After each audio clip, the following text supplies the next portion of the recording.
Good morning, everyone. Welcome to Shooting the Shelf, episode 191. Curtis, we're getting up there, man. Crazy. Um, Crazy. Almost at our bicentennial. I'd say if we hadn't gone a little relaxed on our episodes, we'd probably be at 200 in the next week or couple weeks. But that's okay. It's not a race. We're not racing anybody. No, no.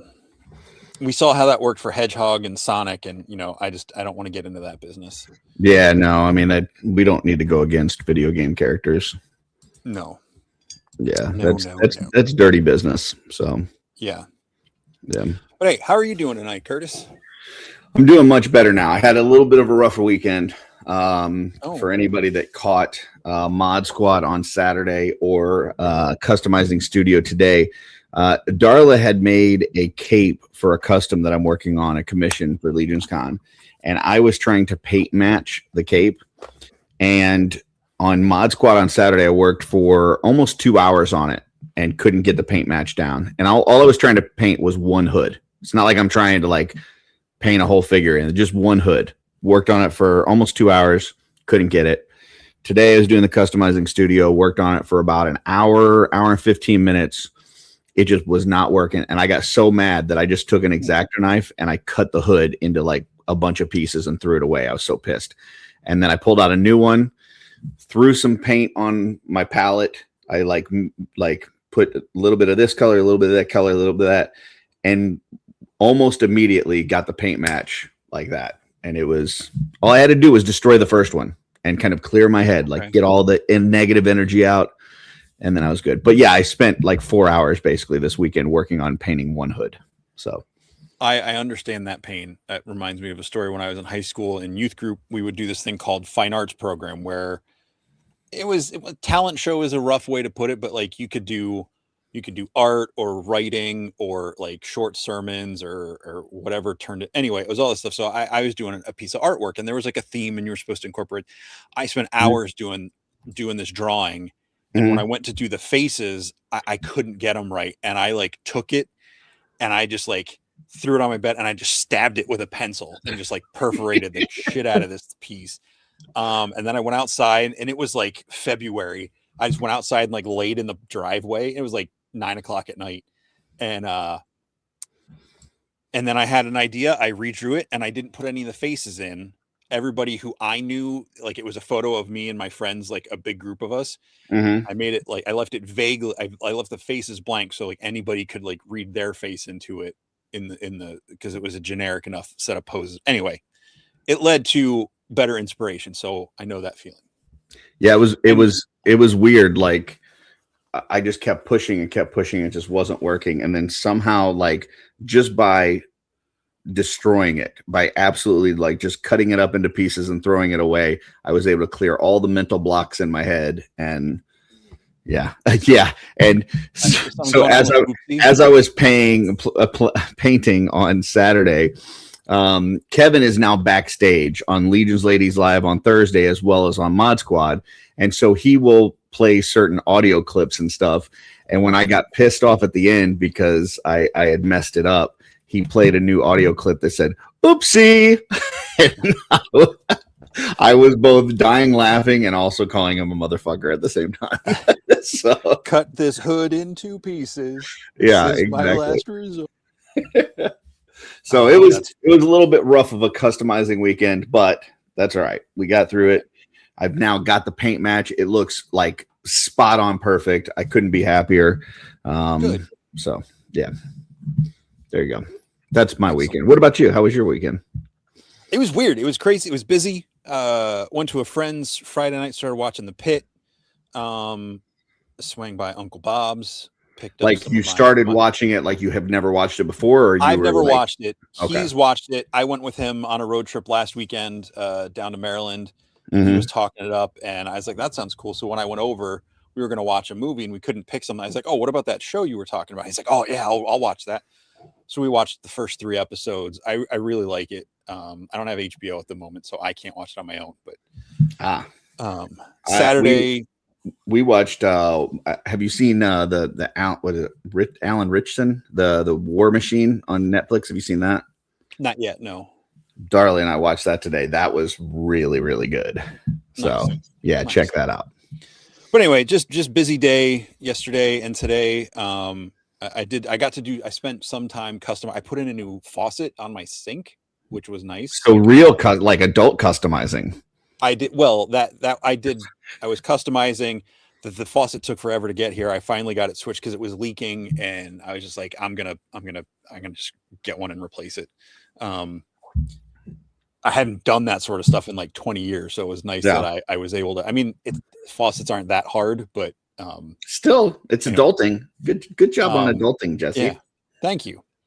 And then I did some customizing. I'm working on a custom for friend, but I also painted my new D&D mini for my in-person game. It's a mini I had made from Hero Forge. Let me embiggen you. Oh, that's cool. So it's a lion guy. I'll take some pictures and post it on Facebook and Instagram. But very cool. And I'm gonna do an actual like full-size Legion custom at some point. But anyway, enough about that. Let's say hi to the chat and get our guests in here. Let's do something like this to the camera. You're like all foggy. You're all blurry. There we fit. No, bring your face closer. Huh? I don't know. It'll clear up. Anyway, all right. Let's see who we got out there. There we go. That's it. Nailed it. All right, we got Dave working out there. We got Dub3 in the house. MJ Staten is here. We got Mark, aka Crom 316. Blake, aka Recon Rage, is here as well. Don't forget about the Pac Northwest meetup coming up in June. We got I Am here. Everything else is silent. William Husted is here. He just bought another mystery wheel spot, which, by the way, there are still about 30 spots open, I believe. So if anybody's interested, I'm holding it open until this Friday, or until spots are full. But yeah, if you want a mystery spot, get it now. Every spot is a guaranteed winner. You could win things as good as like a Gideon version 1 or a Bodvar, things like that. Jesse Marshall is here. We've got Gino Trigger. Got changed name here. So we got Omar Munez here in the chat as well. Hey ZHL, who's been joining us on Offworld on Fridays. This Offworld was a little bit spicy. So just FYI. We've got this guy, and I always forget how to. Oh, come on. Wallakusiana, it's a chic biggie or something like that. Nailed it. One more time, Ricky. One more time. Yeah. Gugasico, Kui, Echoes of Rio, something like that. Yeah, Ricky nails it every time. I don't even know why I try to pronounce it. Allan is here. Might hear from him in a bit. Jordan, aka the Wholesome Warlock, my boo. Love you. We got Legion's Ladies Live here. We got Brian Lynn of Carver Customs. Don't forget about CarverCon coming up as well. It's going to be a big one. You're not going to want to miss it. We got Ty here. We've got Jen, aka Lucky Sprinkles. We got Darla Ackerman. I know her. She's right over there. We've got Tanya here. Changed accounts. We've got Stacy here as well. We got Oopsie Kevin here, aka Code Honey. That's his producer name, apparently. So it's like Code Labby, but it's Code Honey. So if we need him, that's what we got to call. Patrick Boyle, aka Pat 20, in the house. Blurred Concepts, which is Chef Brendan Higgins. You got to put that respect on his name. You got Michael Morales here as well. James Studio Sasamudio. Followed by Vandal is here. Almost was going to miss this because he was getting his time zones messed up. He thought this was 2 hours later than what it is, but he's here now, and so welcome. Benny is here. Wait, what? Wait, what was that comment? The comment?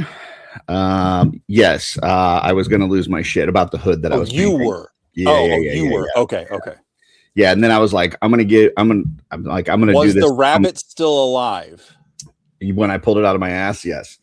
Yeah. Okay. Good. And I didn't, when I started back again, I didn't one shot the paint match, but I got it like 97% to where it was like one little more change and then I was there perfectly. So Sweet. it was good. Benny, who was also with me in a customizing studio earlier doing some painting. So welcome, Benny.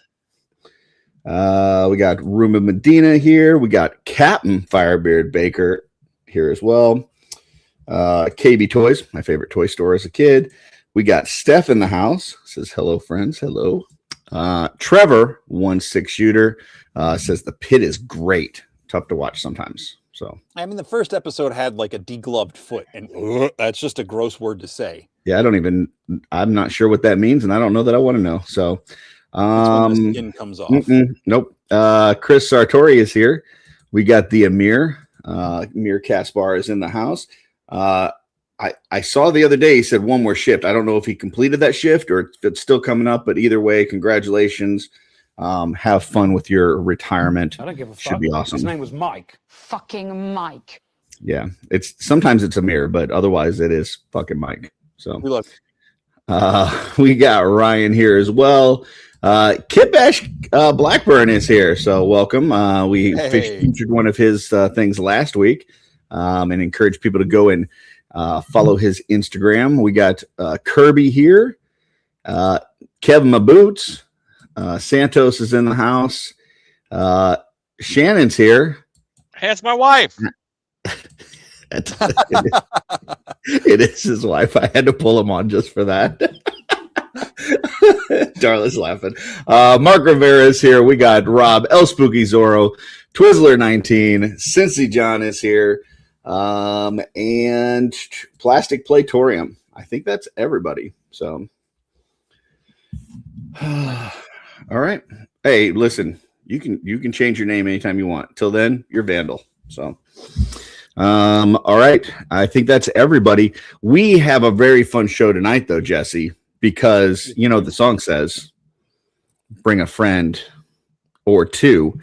And we've got two amazingly talented individuals that both specialize in a certain type of custom that we don't see too many people do. And that is trolls. Trolls is kind of like the redheaded stepchild of Legions when it comes to customizing. A lot of people kind of stay away from them. They're not the easiest to work with. It's a lot of coverage when you're doing a full custom. So a lot of people kind of stay away from them. But these guys, they said, no, bring on that challenge. We're going to do it. We got two amazing troll customizers. So you want to bring them out and let's have a little discussions with them. Yes. So folks, put your digital hands together for the one and only Mr. Crafty Perry Murrell. Welcome back to the show, gentleman. Thank you. Show him that Mr. Crafty. Show him that little apron. There it is. Oh, nice. Yeah. You said your wife made that for you or got that for you? Yeah, you gotta have an apron. I was getting too much paint on everything. There you go. Curtis gets them on his fingers and his nails. I get them on my shirts and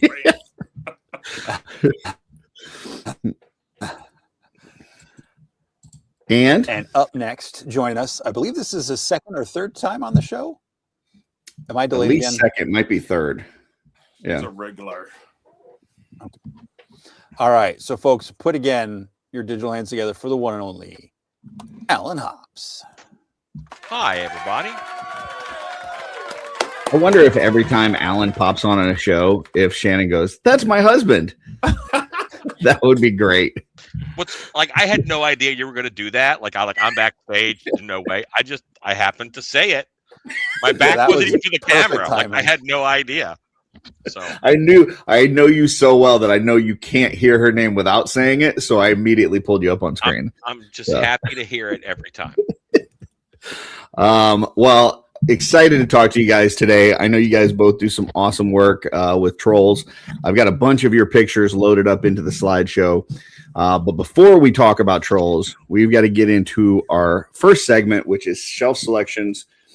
This is where Jesse and I saw some pictures on Instagram that inspired us.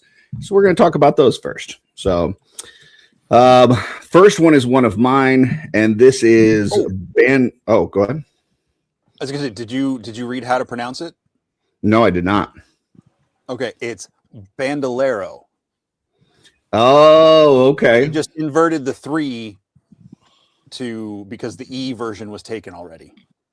Okay, Bandolero, folks, or if you're trying to spell it out, Bandle 3 row. So, but this is the new scaphoid from Legion's Con, looking super badass, outside, rainy, super cool. I'm not sure what effects all were used in making this. I don't care. It looks awesome. Great job. I still have not gotten a chance to open this figure, but it absolutely looks amazing. So, great job. Jesse, go ahead, yell at me. Monk, man. I know, but like, I think I might want to review it, and therefore I can't open it until I get ready to review it. Otherwise, then I'm giving like a false reaction to it. So, oh my gosh, yeah, I had mine open like the day I got it. Yeah, but you don't really review the figures, so. Oh well, all right. Yeah. I opened mine's up. I gave him a middle finger too. So if anybody gives the middle finger, it's Scaffold. Well, there you go.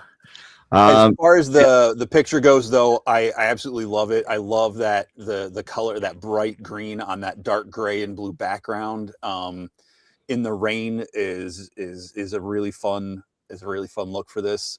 Yeah, so like you said, I don't know what effects they added into this. I saw this today after I already picked my picks for the week, and I didn't want to overdo it. So I'm glad you picked it. We also got Shannon that came in and said, "That's my husband." Yes. And Vandal is now Michael the Vandal. So yes, peer pressure is awesome. So, okay. Perry, thoughts on this picture? Oh, we can't hear you. Something happened. Hold on. Let me see. Did we try now? Nope, we got no audio from you. Something happened. If Perry just moves his lips, I can say how cool it looks. Yeah, that's exactly what I was saying. There now we go. We hear you. We hear you. Now we got you. That it worked. So yeah, that's exactly what I was saying, Alan. It's just so cool. I love how they did the rain outside in the rain and stuff. Yep. Alan, thoughts on this one? Okay, so my thoughts are: is he running from something, or is he running towards something? Like, I don't know. Like, he could have done something dastardly at that castle behind him, and he's running away from it. But if he's running away, he probably wouldn't do the light up Scully thing unless he has to blast something out of his way. But that's a really cool action figure, and it looks cool. A good one. Pretty sure that's like digital rain and digital castle, but I don't care. It looks cool. It's still awesome. Yeah. Yeah. Good job. Next one is the picture. So like the focus is the figure and the pose. Yeah. Next one is one of Jesse's. This is from our buddy Guion, aka Honed Axe, over there on Instagram. Believe this was a head he had commissioned from I can't remember. I read the caption this week. But I think it's just a really cool paint job. I think that's a really cool looking head. It's a distinct looking head than I think a lot of the custom. Usually, you get like the clean cut guys or like full shaggy beard, and so it's cool seeing someone with the chops. It kind of reminds me of like a Mythic Legion versions of who was the Empire officer on Rep? Alucard? Huh? Alucard? No, from Star Wars Rebels, the officer that was trying to chase the heroes down. He had like the huge chops, and then he becomes friends with Zeb. It doesn't matter. I just thought it was a really good paint job and a really cool looking head. Want to pull this up from Dorklayer real quick, says I appreciate the behind the scenes so much more these days. I thought that too until this was about a month ago. I pulled up a shelf selection and it was completely AI. and there was a behind the scenes that was also AI that I couldn't tell because they AI'd a behind the scenes. so I don't know, man. I'm just looking at things, and if it looks cool, I'm just gonna say it looks cool. This one here looks cool. I didn't even know that Guion did any painting. I know that Megs does. She must be kind of teaching him and taking him under her wing, and she's doing a really good job because this looks awesome. So. Guion, welcome to painting and customizing. And, if there's anything that Megs can't help you out with, just let us know and we'll see what we can do. So Agent Callus. Yes, that's exactly who I was thinking of. So basically here I'm saying, good job, Megs. Perry? Hey, I love this. He captured the facial expressions perfectly. Kind of remind me of that one guy, Fabio, on a book that the book's Yeah. I see Eric Miller says it reminds him of David Igo. 100%. Yes. This looks like David Igo. I Yes. have no idea who that is. The guy that did the Monstars, that Kickstarter not too long ago. Oh, yeah. Okay. Yeah. He looks just like, I didn't know his name, but yeah. And then Dave Organ says he looks like Dave Mustaine. So we've got a lot of this guy looks like right now. Allan, are you there? Yeah. Did I follow? I fell over. How did I fall over? Yeah, I don't know. You fell over. What do you think about this one, guy? So my wife every now and then kind of accidentally makes me watch Pride and Prejudice, Jane Austen movies. And this looks like Mr. Wickham or one of them. Well, he's in a red like captain's coat, but that's who he looks like. And now I can't get past it. So I don't like this guy.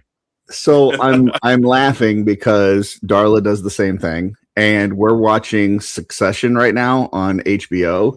And every time the actor comes on that plays Mr. Darcy in Pride and Prejudice, she goes, "Hey, it's Mr. Darcy." So yeah, there you go. Isn't that also the guy that plays the agent in Deadpool and Wolverine? No. Oh, maybe. I don't know. I'd have to look. I think you might be right. Yes. Yeah.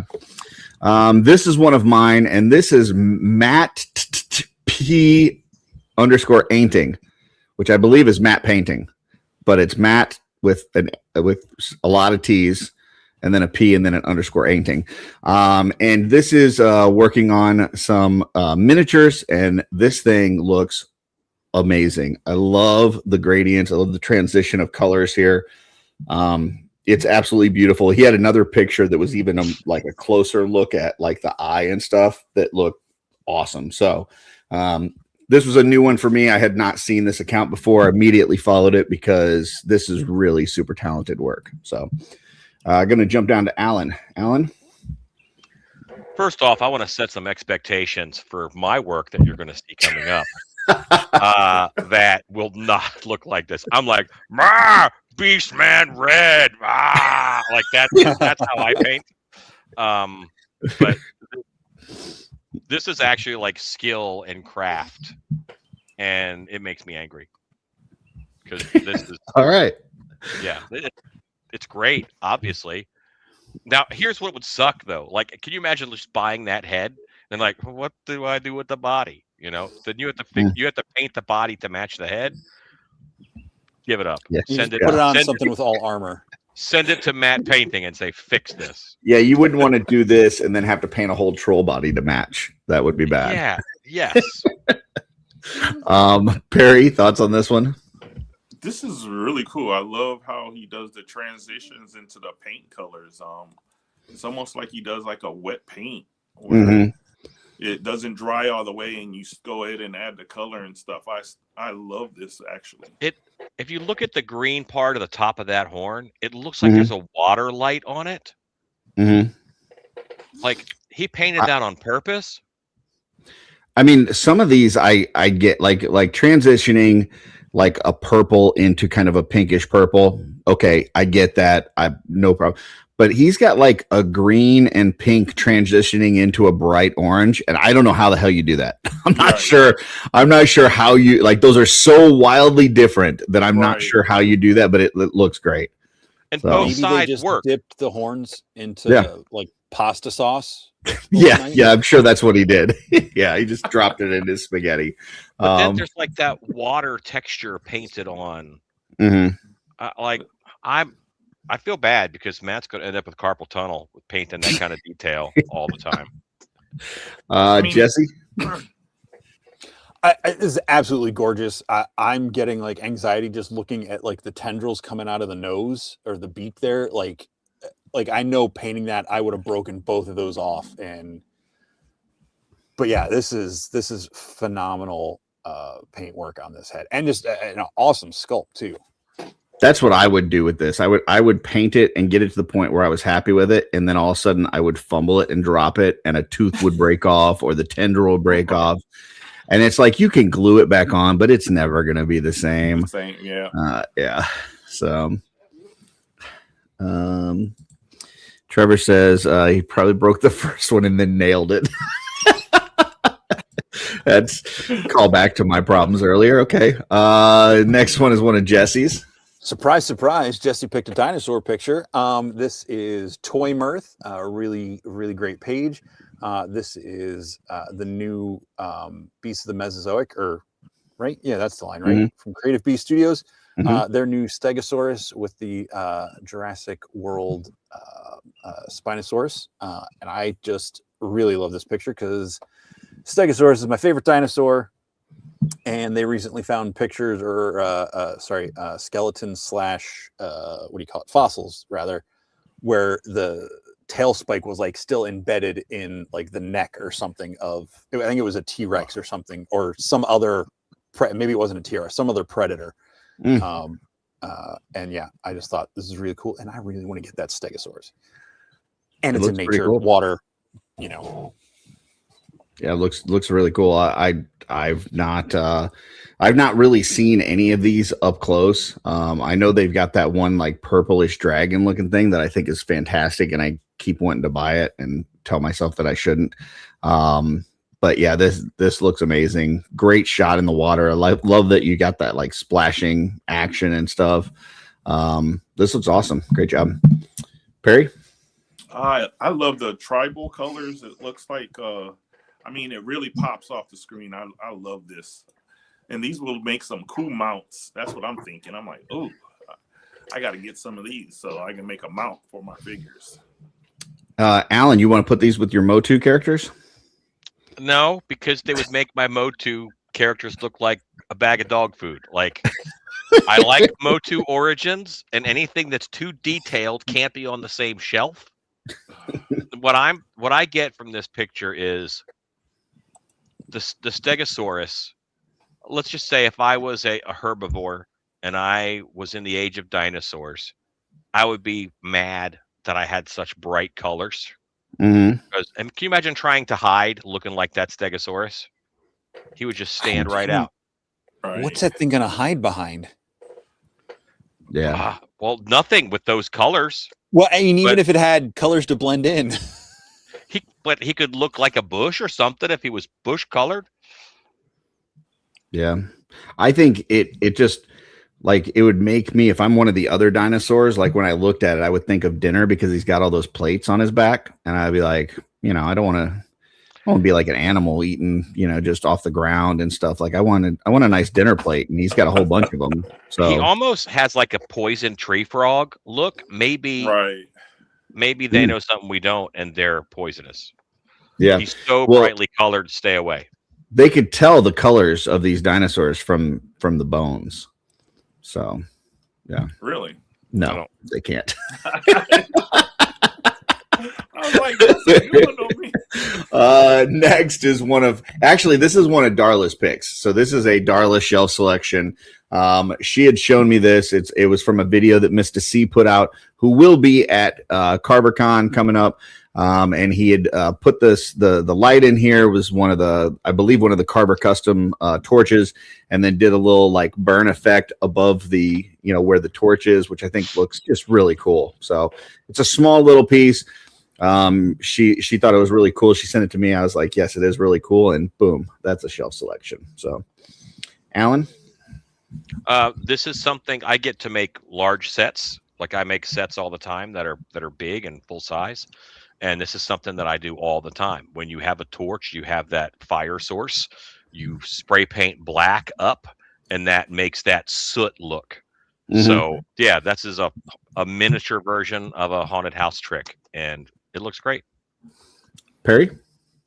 I love this. I mean, it's so simple, but the black just gives out the detail of the flame flickering and stuff like this. I want to do this with some of my stuff now.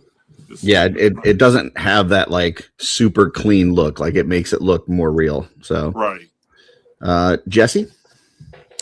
This is great. As soon as I saw it, I didn't even recognize I didn't clock the name at first, but I was like, oh, that's Mr. C. Mr. C, excuse me. Beautiful work. And, of course, Carver lights always pop out of the darkness. So really well done. Can't wait to see the whole thing. I did want to pull up this comment from MJ. Says dinosaurs are not real. Two things. Number one, we don't say dinosaurs aren't real in front of Jesse. It gets him triggered. Number two, we had a show last night with Chris Chaotic from Creative B Studios. We did a poll, which is a new feature in StreamYard, and it came back 53-47. Dinosaurs are real. So that is definitive proof scientifically. So because you definitely want to base your intelligence level off of polls from Purple Gang. Well, from their chat, this isn't even the people on the screen. This is people who've chosen to take their time to sit down for a couple hours and watch PGG. Sorry, not even participate. Yeah, that's what I meant. Yeah. So, see, there you go. Purple Gang in the chat. So, it's official. I mean, I love you. I love those dinosaurs guys. Are real. I'm just saying. So, I mean, do you want to argue with that poll result that dinosaurs are real? No, and people can say whatever they want in front of me. Okay. Next is one of Jesse's. This is our buddy Kevin M. Boots. I just thought this was really fun. A little Skelly out on an adventure. I don't know where he is. Looks like he's in a shopping cart or somewhere. I don't know. I just thought it was fun, and it just made me smile. Yeah. Kevin's always doing fun stuff. And whether it's taking toys with him on trips or going outdoors and just having fun, which, you know what we need to have more of these days is just enjoying and having fun with toys. Like forget all the drama and all this guy and that person does this and this person said this is too expensive and that's not a good enough. Take your toys, have some fun, do stuff like this. Good stuff. Nice job, Kevin. Perry? This is awesome. I love Skelly Boots. This reminds me of Walter and his Jasper as he takes Jasper all over the place and stuff like that. Speaking of trolls, Jasper is one of my favorite trolls. So he's a good one. He's a good one. So this is awesome. I just love the creativity of this right here. It's a little fun Allan? shot. I have problems with this. Oh, yeah.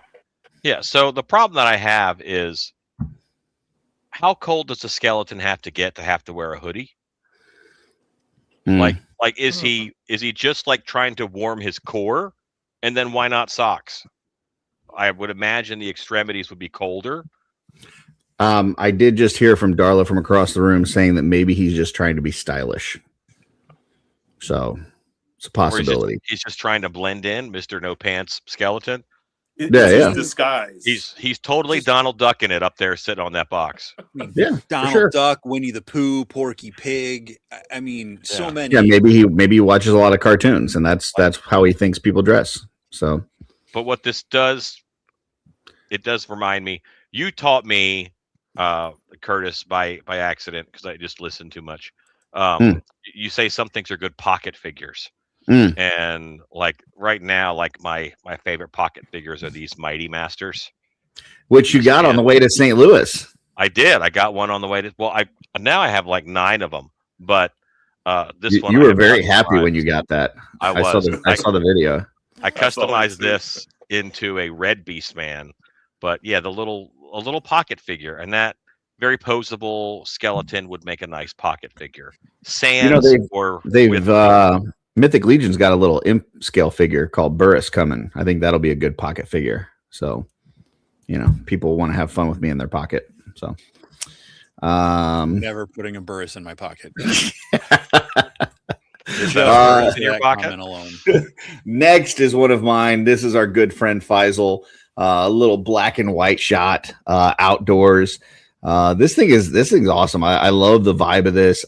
I dig black and white. I kind of wish the alternate Frankenstein's creature we would have got would have been black and white colors, because Trevor's photography on that was awesome. This looks creepy and cool and just like from some old movie. Love the use of the guy in the background where he's got that kind of soft good cloak, and he's got it's like the Hagnon head with the bug eyes and stuff. And it looks like he's got one of the bigger hands, bigger claw hands from like the Terpiculi or the hands pack. And it just has this like, woodsy black and white vibe going on. It's just creepy and cool, and I like it. So Jesse, we'll go to you on this one. Faisal, I mean, both he and Elijah, Captain Firebeard, they always take amazing shots. They go to the really cool places. I know sometimes it's just diorama pieces for Faisal, but this looks like it's actually outside in some, I don't know, Robin Hood probably hid out here or something. I don't know. It's just really cool. I love the distortion on the graininess of the back of the picture. It really makes the figures pop out. And yeah, the black and white is just really, really, really cool looking. Perry? This reminds me of the Jason and the Argonauts, the time they were fighting the skeletons, man. And it's just like, you can see the passion, like, come on. Come and get Stop motion animation. Yes. For sure. Awesome, though. This is a modern times looking one, though. Which, by the way, if anybody is in the Tucson, Arizona area, they have a Ray Harryhausen exhibit going on, I think through the beginning of May.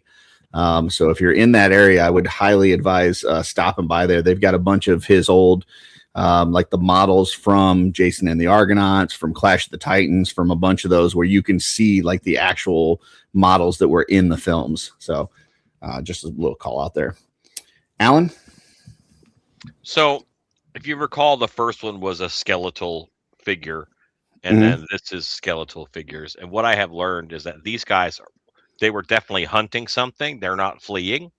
And flesh is what makes you afraid. So the zombie in the background, like they just found who they were looking for. And the zombie's going, ooh, he's kind of nervous with that hand, and he's kind of backing up a bit. But the skeleton up front is definitely raging and on the way. And I know that the people they found have clubs, because the skeleton in the back looks a little more nervous than the one in the front, because skeletons are more prone to smashing, bludgeoning damage. And he's only got one shoulder guard instead of two.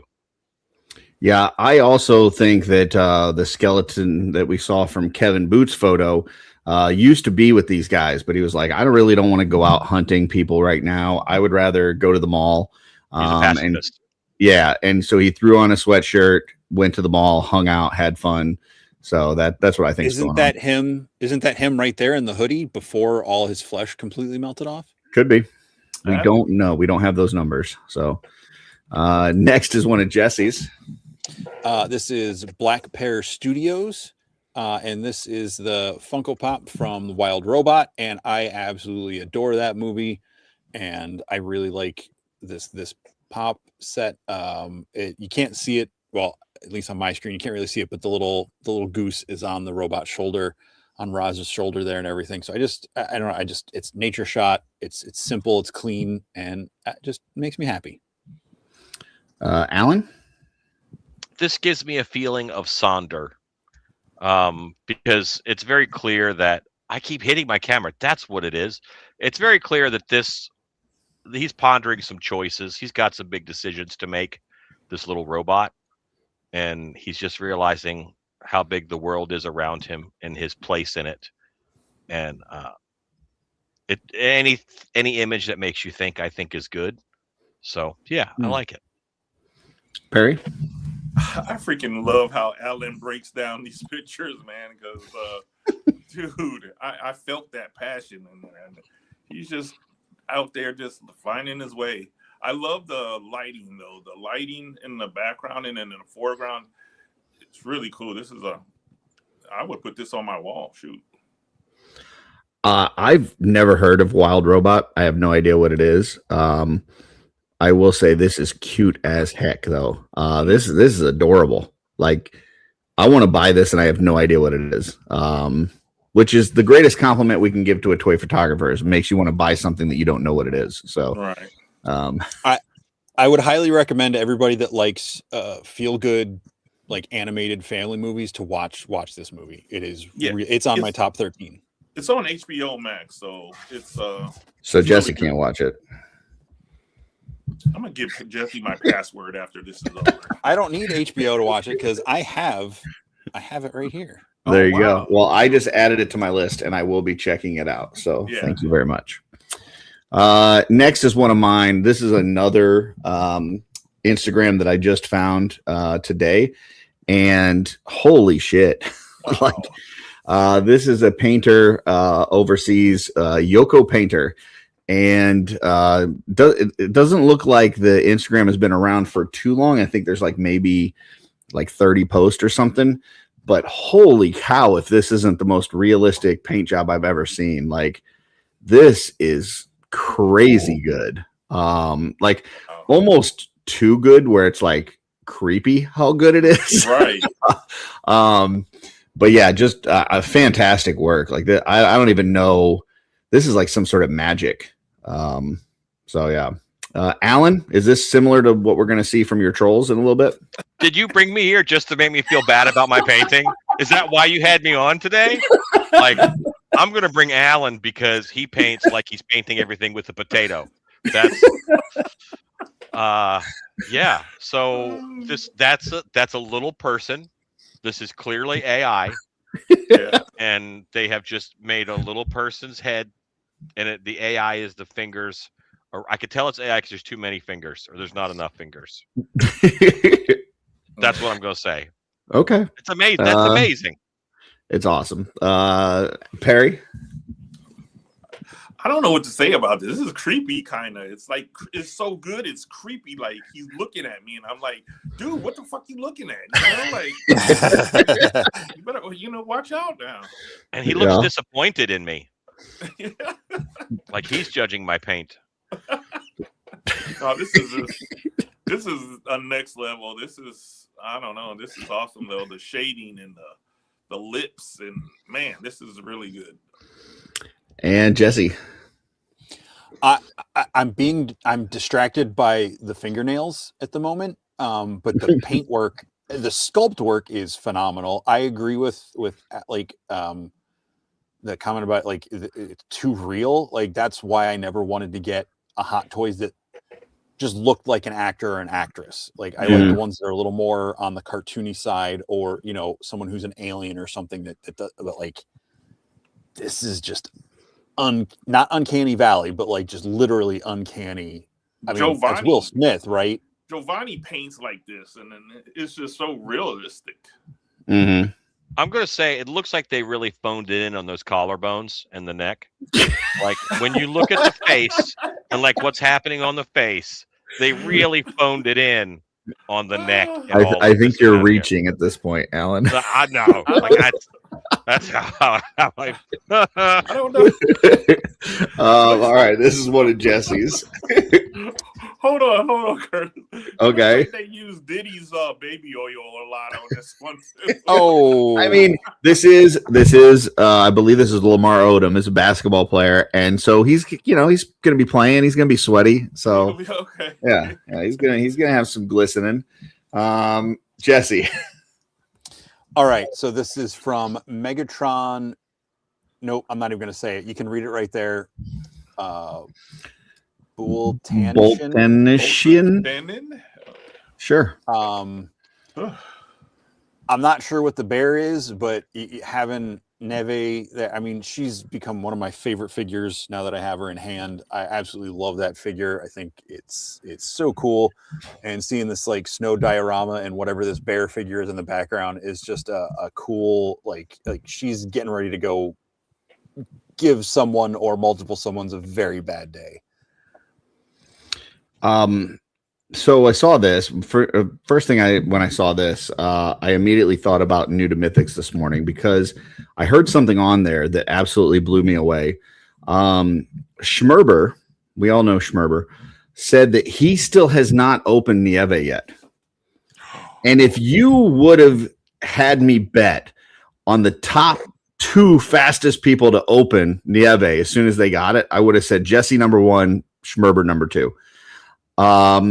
I can't believe he hasn't opened this figure yet. Like this, it's an unbelievable figure. We've waited 2 years for. Like, this thing is fantastic, and it photographs super well, as evident by this. So yeah, Schmerber, what are you doing? Open it up. Come on, knock it off.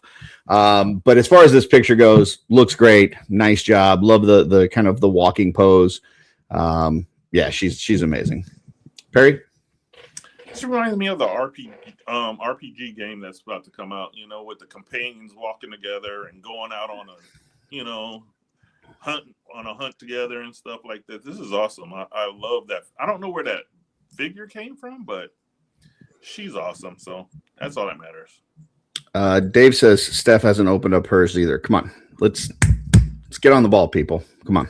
This is like a holy grail figure. So yeah, you got to open this. Yeah, you can't wait on this one. That people were just putting it up and just like, I'm not touching it. I know I just said that I hadn't opened up my scaphoid yet from Legion's Con, but come on, this is Nieve. Let's get on the ball, folks. Allan. That is the Marvel Legends bear. Mm-hmm. Obviously, there's some customizing happening there, but I just use that Google feature where I just use the Google feature where you look at the picture and try and find the product, and that's what it is. Great scene, really good scene. There's a comic book out right now where there's this girl and this great big werewolf with her. It's like Bootsy and something or whatever, but just this dynamic of, is she the brains or is he the brains and she's the brute? You know, like, I want to know what this dynamic is with their relationship. Mm-hmm. She's obviously leading, you know, I don't know. I think it's very cool. It draws me into the story and I want to know what's going on. I will say, I agree with Michael here. That bear could definitely use with a wash, like a nice wash on that bear would really make it pop and feel like it fits in better with her as far as paint apps and just realism goes. That's not any fault to the person taking the photograph. It's just, you know, the Marvel Legends. Come on, pick up your game a little bit. Curtis, didn't you just do a video on washes and how to make washes and stuff? I did one. I did a short not too long ago, like just this past week, referencing my old video that I think Allan actually also made a video referencing. So, yeah. Let's see. And then I thought I saw another comment here. No, guess not. Yeah, you know, once again, really good job. This thing's cool. So, Jesse, anything else on this one? Nope. Okay. All right. Next, this is Toy Fanatic. This is that Silver Surfer that just came out not too long ago. Marvel Legends. And it looks great. Great shot here. You know, just, yeah, I love this figure. It was in my top 10 for last year, and this cool pose, cool shot. So nice job. Barry? This is awesome. I'm like, how did they get the clouds like that? That a lot of times they'll use like cotton balls and kind of pull them apart and kind of put it on it, like have a stand that's holding that, and then, like, you know, put cotton balls around it and stuff. So that would be my guess, but I wouldn't know for sure without going behind the scenes. This is a great shot too. So whoever took this picture did a really good job. Absolutely. Allan? For Silver Surfer, for what this guy is, this is a great shot. Sounds like a butt coming. It's really on the nose. It's very much on Earth. I kind of want to see him on other planets. Mm-hmm. Like Spider-Man, I expect to see a brick wall behind Spider-Man. You know, the Silver Surfer, imbued with the power cosmic, this guy's flying next to a Delta commercial airline because he's in the same sky, same clouds. I did look at the behind the scenes, and it is a bunch of cotton. It's basically like a couple stands with a bunch of cotton balls and stuff is what this is. So it's really cool. Then a background. So I wish it was on an alien planet, but it's a great shot of the figure. It's on the nose. I expect Silver Surfer to be flying around on a surfboard, and that's what they're giving me. I think that's your monster coming out. So I don't dislike it. Jesse, thoughts on this one? I think it's super clean. It's super clear. I get what Alan's saying. I mean, I like the more cosmic stuff, but I mean, it could be any planet with, a different atmosphere. And I think it's really cool. It reminds me of some of the scenes in the Fantastic Four movies. And I like how it's bright. We don't get a lot of really clear, super bright, sunshiny pictures. So I think with how shiny he is, this is pretty fun. All right. Last one of the day, Jesse. So this is an artist I found recently, Good Boy Forces on Instagram. Lots of really cool artwork. This just made me think of Princess Mononoke, and you just made up that name. It's a Studio Ghibli animation from the 90s. Okay. There's a famous story behind it. Well, that's not for right now. Anyway, there's the story. There's this character San. She runs around with this kind of. It's not the same kind of wolf mask, but she has some giant wolves she runs around with, and it just gives me that feeling. I just thought this was really, really, really cool, and it just really captured my attention, and had to pick it for one of my picks this week. And I did look. I'm pretty sure there is no AI. I mean, it might be digital rendered, which is fine, but it's not AI. I did just follow this account because I wasn't before, and that's what we do, folks. You see a cool account, you follow it, and makes your Instagram cooler. Nice work. This is cool. I love the shading, especially on the leg there, the shadows and stuff. Really good. Oh, shoot. Talk about shade. I don't know that I would do that. Why? Because I like K-pop Demon Hunters? Is that why you're not trusting me? That movie won a couple Oscars. Yeah. Put that in your pipe and do something. Yeah. No, this is a really great job. So, Perry? This is a perfect picture. I mean, it's just a theme for tonight's show with companions. You got, two different people who makes trolls, and you had Neve walking with her companion, and this just seems like, hey, let's take a break and chill out for a minute. I like it. Allan? I hope her name is Sheep, because then she would be a sheep in wolf's clothing. And I don't know what the story is there. However, I'm going to say curled up legs are really hard to draw. And I believe these are curled up legs. That's a complex pose for I'm glad that we got the just kidding Curtis, because I was like, did he just call me an idiot? And the fact that I had to ask that means that I'm kind of an idiot. All right. So that is it for shelf selections. We are going to get into a bunch of pictures of trolls here, but before we do, I got one question before we go into the trolls, and that is, I guess two parts. One, what got you guys into customizing trolls? And then two, how do you find inspiration for making your trolls? I'll start with Perry on those two questions. I got into trolls because I like the bigger figures. I'm a bigger guy, so I kind of always gravitated to something big and huge that would sit on my shelf and stuff like that. Mm-hmm. And I usually make something that I've seen from my childhood and stuff that I thought was really cool that I always wanted. And now I'm able to kind of recreate that and have that for my own. Very cool. Allan? So when I was a kid, I think there was well, there's a bunch of figures that I really loved, but I had one of the 18-inch tall stripe gremlins, which was hard plastic, right? And he had the white hair. I had that, and I had a Rancor monster, the original Rancor monster. I had one of those, and then I had this inflatable. He wasn't inflatable.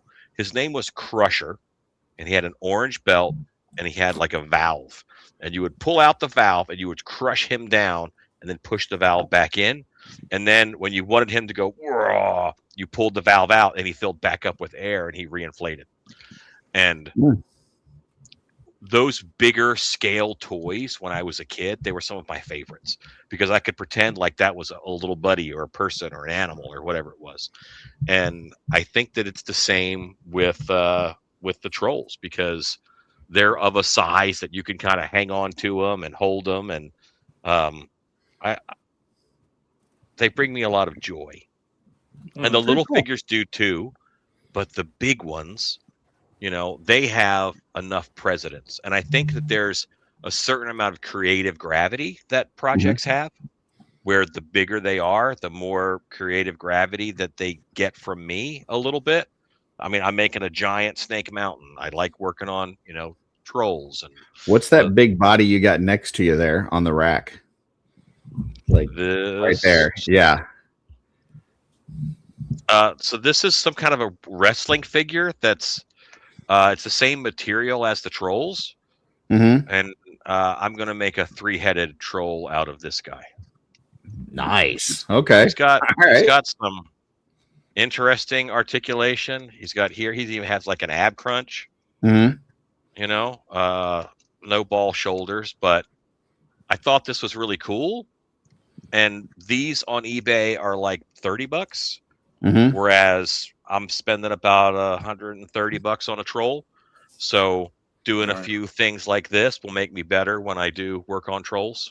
Very cool. I did want to mention, I was like, I know there was a point I wanted to make earlier. You had made, you'd said about using Google to like look at the picture and have it tell you what. So there's these like Facebook groups. I don't know if you guys are a part of any of these or you've seen it. There's these Facebook groups where people will just post like a picture of like a weapon from like an 80s toy line and be like, what is this from? What, you know, whatever. And so I've been in a few of these groups for a while, but I just recently found the thing on Google where you can put in a picture and it tells. So like people on those boards now think I'm an absolute genius because they will post these pictures and go, what is this? Where is it from? And I will just throw it right into Google, get the answer, and then pop it back in there and try to be the first one to pop the answer in there. And it looks like I know what every little weapon and missile and everything is. And it's like, no, I just use the internet and you guys don't. So there you go. Fake knowledge is your source of dopamine. Yes.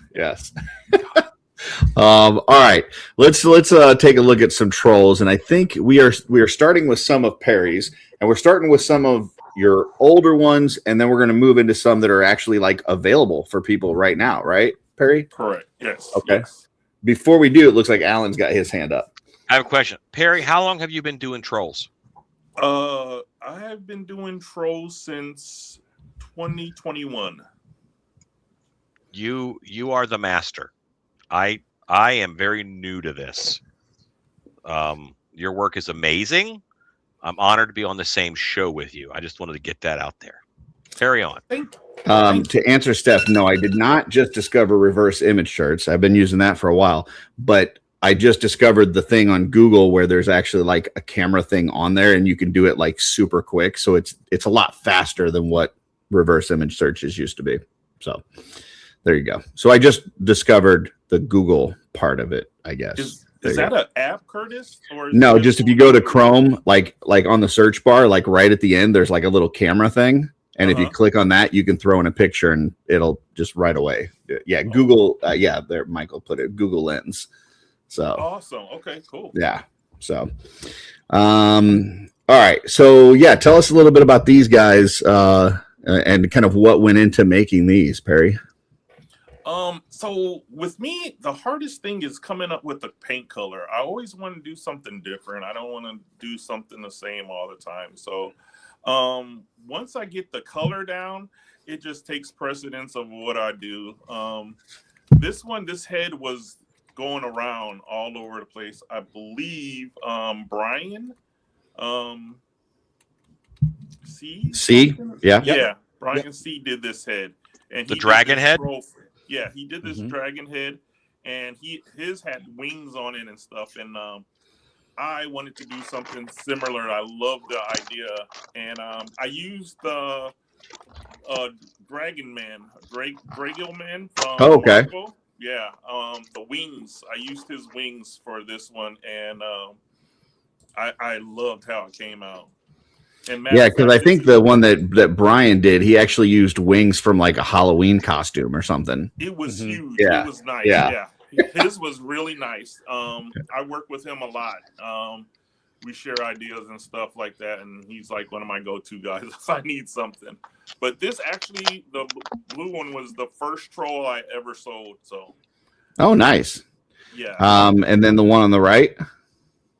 One on the right was I was into the furry clan of the orcs, and I wanted to do a troll stuff like him. So that was my furry clan orc troll. So very cool. I like how you've taken the weapon and then added the chain to it and kind of made it into like a ball and chain kind of thing.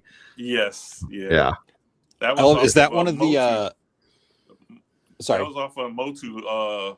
What's his name? I forget the Masters of the Universe figure that had that ball, the spiked ball on it. I just added the chain on it though. Oh, very cool. Jesse? I would say, is that one of Lady Tank's harnesses on the red troll? Yes. Melissa, Tank, yeah. Melissa and Detour, they did that collaboration that year. Yes. Yeah. Melissa Somerville. I haven't heard from her in a while, but she was awesome. She was amazing. Yeah. Trevor, I believe this one's long gone, but I don't know. Perry? Yeah, it didn't sell, so I kind of used the body and changed the paint. It's something totally different now. So for those that don't know, Trevor loves his Fury Clan, so he tries to get something Fury Clan from just about every artist in the community. So I didn't know that. There you go. I'll make you a new one though. All right. And then we got these. Oh, cool. So the Ice Troll is just a repaint. I forget where I got the head from, but I thought it was really cool. Yeah, I like that head. That head's awesome. Yeah, so I just painted the head and slapped it on the body, which I love the fact that you can do that with Mythic Legion, all Mythic Legion stuff. You can just put a new head on anything and change the whole vibe. Carlos showed up the right time to see Hongo. Yes, Hongo. This is my mascot. This is one of my favorite. This is my favorite trolls that I have to date. So, in fact, Carlos, the wife, she did the pants, the overalls. Oh, very cool. She made the purse. He collecting his berries because he likes to drink and smoke. So, very cool. Hongo. Yeah. All right. What about these guys? All right. These guys I was just having fun with. The one figure is from Monster. What is it? Vampire Hunters or Hansel and Gretel. It's from Hansel and Gretel. That's Edgar the Troll. Oh, yes, that's Edgar the Troll. Till Dusk Till Dawn made the head for me. Jeremy Renner. Mm-hmm. Hansel and Gretel. Yes, it was Hansel and Gretel, Monster Hunters, or something like that. It was a long. That's a title. fun movie. I love that one. But yeah, I wanted to make him. My friend Ian made the clothes, and I just thought this was fun. I even made the boots from tape and sculpt. It was awesome. Very cool. And then on the right, and then on the right was a Sinbad Cyclops. I think it's going to be funny because we're going to have a little bit of overlap between you and Allan because he also has a Cyclops very similar to this, and then we're going to show in a bit. You did a Kraken, and he's got a Kraken in the works. I love it. So you guys are like lost brothers or something. Well, it's when you get to the size of a troll.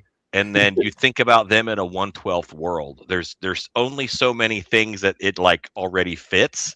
Yep. So yeah, I mean, I'll go down the dragon road with one. You know, it's just they have a niche. I think it's pronounced both ways. Yep.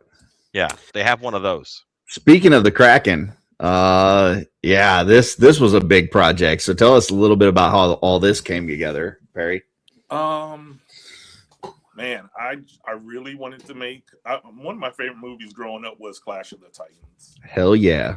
And I wanted to make a Kraken. I never was able to buy one of those big ones that came out with Harryhausen out, and I really wanted one. So I had, with the help of Jason Rodriguez, he created the fish body, and then Curtis, you helped me with the arms. These are the arms that I was able to get from you because, you know, we share bits and parts of figures. I love how you can go on the Cabal and ask, hey, does anybody have this and stuff like that. Yep. I always try to answer the call when somebody puts something out. And you do, man. There's been several times where I've put something out there and you're the first one to reply. Yep, I got those. No problem. Yeah, I got tons of troll parts that I haven't used. But this one was very fun. And I got sick at the end of it, so I wasn't able to go to Legion's Con to sell it. But the person who did buy this was brought to tears because it just reminded her of her father, and this was her father's favorite character. So that meant a lot. Like, man, I mean, for something I made to go to somebody who really cared for it as much as I did, that's awesome. So for sure.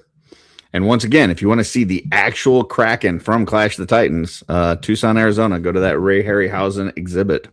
Yeah, shoot, I'm thinking about taking a trip out there to go see that. Dude, I've thought about it. It like, man, it's calling me. All right, now we're getting into some I believe that are available now, correct? Yeah, I have these two are just I've been playing around with them, and with the orange one, that one is made from my good friend. He calls himself the Forge, and he made that head for me, which is I love the chin and the jawline on this guy, really awesome. And then I did the two-headed troll. Allan's doing the three-headed one. This one's the two-headed one. So the question is, folks out there in the chat, who's going to do the four-headed troll? All right, we got to keep going. Keep going. I love the guy on the left. I love his, and you did that there was one earlier on the Fury Clan one, where you replace the hand and kind of put like something else there. I think you had a hook on the other one, and this one's kind of got like a forked thing. Yes. Yeah, I really like that. That's cool. Is that just hand sculpted, or did you have somebody print that, or what? So that was it was made for a smaller figure. Mm-hmm. And I'm so sorry, I can't remember where I got. I know I got it from Legion's Con 2021, and somebody was selling them, and it was just something you grab. I was like, oh, this is cool, so I grabbed it, but I didn't know I could use it for a hand until I got home, and I was like, oh, this fits perfectly. So it went to scale, and I got a bunch of fodder that I don't use until I can think of what I can use it for and stuff like that. So. It's like how Anthony Halcyon, when he sees a figure and he's like I can dwarf that. Like you guys see it, and you're like I can incorporate that into a troll. Yeah. I think that those two hands were for an ogre set. It had like it was like one of the big like fatter bodies, and it had like the head with like the executioner hood over it because someone got one of those and commissioned me to paint it. So here's the other one. Those are really fun to paint. This one's more like the hook. So yeah, it's kind of like Trapjaw. Yeah, I gave this guy boots. Ooh. Love the pants. Boots And with the the fur. boots are great too. Yeah. Boots with the fur. But yeah, so this is the other pan, but they came out perfect. So Very cool.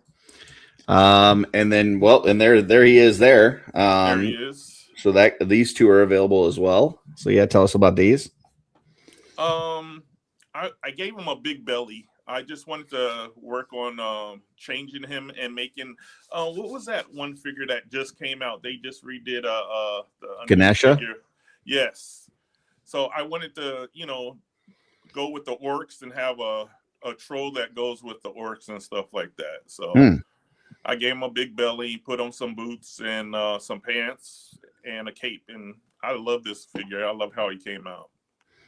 And then the other one, the soft goods on that with the bone and stuff, that's super cool. Okay, so this one was like my king troll because I wanted to have like a troll who was over all trolls and stuff like that. The soft goods came from Jenny from Immortal Collectings, Carlos nice. Weiss. Yeah, she did that, and the pants are actually from Cabbage Patch Doll. That yeah, this is before people really started making clothes. So I was like, interesting. Okay, how can I dress them up and stuff? So I would go buy Cabbage Patch Doll stuff, and I used them quite a bit in some of my. I've got some pants on my my office troll because the Strups back when Legion Shop was still around, they did that dress shirt with the tie, yes, right? Yes. And I needed some pants for him, so I went and got it was like a corduroy pants for like preemie babies and put on it, but I never even thought like Cabbage Patch that'd be perfect. So yeah, I just went on eBay and got me some Cabbage Patch clothes, and it was cheap too, a whole lot of them. So very cool. That one came out really good. I was really pleased how I like this setup with the gold all around him and stuff too. I love gold. Did you hand sculpt that head, or how'd that head come about? The head was 3D printed. It was Gotcha. Made by the Forge too. Gosh, I'm so sorry with names. I forget his name though. Haven't heard much about him, but yeah, I will get that by the end of the show. I'll figure it out. Okay, I think we got two more and then one extra one after this. So okay, so yeah, what we got here? Oh, okay. So we did the vampire troll, and then I did the walrus with the help of Brian C. Also on that one. He did the feet and the hands, and then the vampire troll head was Marcos, I believe, did that one. Oh, Mark Rivera, yes. What about the wings on the vampire? Those came okay. So Walter had a red troll. It was like a demon looking troll. It was red and orange and had fire and stuff like that. And he used those wings. Those came off of a World of Warcraft statue figure. Oh, that was probably off of Illidan. Terrible articulation, but those wings was awesome. So my guess would be that was Illidan. That is cool. Yeah. Very it cool. Just worked perfectly with it, the size wise and everything. So I actually love this figure. It goes great with my vampire brood castle. So yeah, I can imagine this with like some Vargs around it, like in front of it, and maybe a Decebalus next to it or something. Like that would be cool. Yeah. Allan. So vampire troll, is there like humans have vampires that feed on them? Do trolls have troll vampires that feed on them? Or did this troll just eat a vampire on the battlefield and thereby contract vampirism? Wow, you got deep in with that one. I think the correct answer is it's for sale, and if you buy it, you can make whatever lore you want. That's it. How about there you go. You could figure it out. No, I don't know. I just think that it took a whole bunch of vampires to bite him before he turned, But they probably infected him because they wanted like a brute squad. Right. There you go. Well, he is the brute squad. He is the right. Yeah. Yeah. Sorry. Go ahead. No, I just love how it fit in with the lore, though. I mean, we have everything else in the brood with the females to Bard to, to the everybody. So I just wanted to add a troll to that. And that's the beauty of these things. You can make whatever you want and just come up with something, whatever idea you want. My thing is once I make it, it's it. I don't try to make it twice or anything. I just make it one time and that's it. And then the last one we have to show is a little project you're currently working on, which, I mean, if Allan doesn't hit you up right after the show, listen, that would be my biggest prediction right now would be that he is immediately going to hit you up because look at this. Wow. Like you combine two of Allan's favorite things, and that's anything hairy plus a troll. Yeah. So tell us a little bit about what you got going on here, Perry. All right. So this is Kevin Olsen sent me the shoulders and the heads, and I was like, oh, I gotta make the Great Ape because the Great Ape in Dragon Ball Z was my favorite character and stuff like that.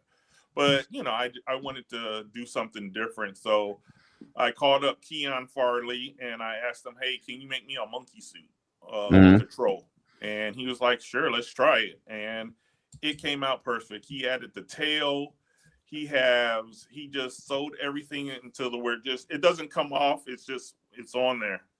And it just came together so perfectly. Kevin only made that one set of heads and the shoulder pads, but I loved it so much I had to do something with it. So do you know if Keon is going to be making these like fur suits, or is it kind of a one-on-one basis? Like hit him up or what? Hit him up. He already started making. He's out there now, so I guess let us know, Keon, if you're taking orders for these, because I'm guessing Allan's going to want to hit you up. I got 2 more coming. I'm gonna do a Bumble, the Abominal, and nice. I'm gonna do another version of my pet monster. So that'll be cool. So yeah, very cool. I'm working on a big gorilla troll right now. And I will pull up the head here in Blender and I will show you guys. Am I on the right camera? I don't know. Are you? Yeah, I am. Okay. So this is what I'm working on. Do the side, Curtis. Wow. And it looks like we might have a purchaser for your vampire troll, Perry. Looks like Trevor might be interested. So it'd be an honor to give it to Trevor. Yeah. So that is, I'm working on one now, and that's going to be this guy here. And I'm doing my hands for him, so he's walking on his knuckles. Nice. So that way I can lean him forward, and his head socket's going to be a little higher on his head, so he can look forward while he's on all fours. So well, I have those feet if you need any. So those are good looking feet. The monkey feet. Those came from the Monkey King. That Four Horsemen did. So wait. They're scaled up. Yep. Cool. Wow. Okay. So that's it for the slides that I have for you, Perry. But before I move on to Allan, what tips or tricks would you have for folks that want to get into customizing trolls? Because I know like one of the biggest things is it's a lot harder to take a troll apart, especially the arms, right? Yeah. Like there's a part in there where you kind of have to do some cutting if you want to get them out completely. But yeah, any tips that you would have for people that want to customize trolls? Trolls are expensive. So people spend that type of money. They don't want to go and do a lot of cutting and stuff, but it's fun. It's so much that you can do with the trolls, and the way these trolls are made. You can get in the joints. You don't really have to take the arms off unless you're, really making some changes. But you can get in the joints and you can paint and cover it, because I'm very meticulous, so I have to have everything painted on mine. You will go through a little bit more paint, but the process is fun because you can see the detail more on a bigger item than on those little small things. Like, I have so much trouble painting eyes.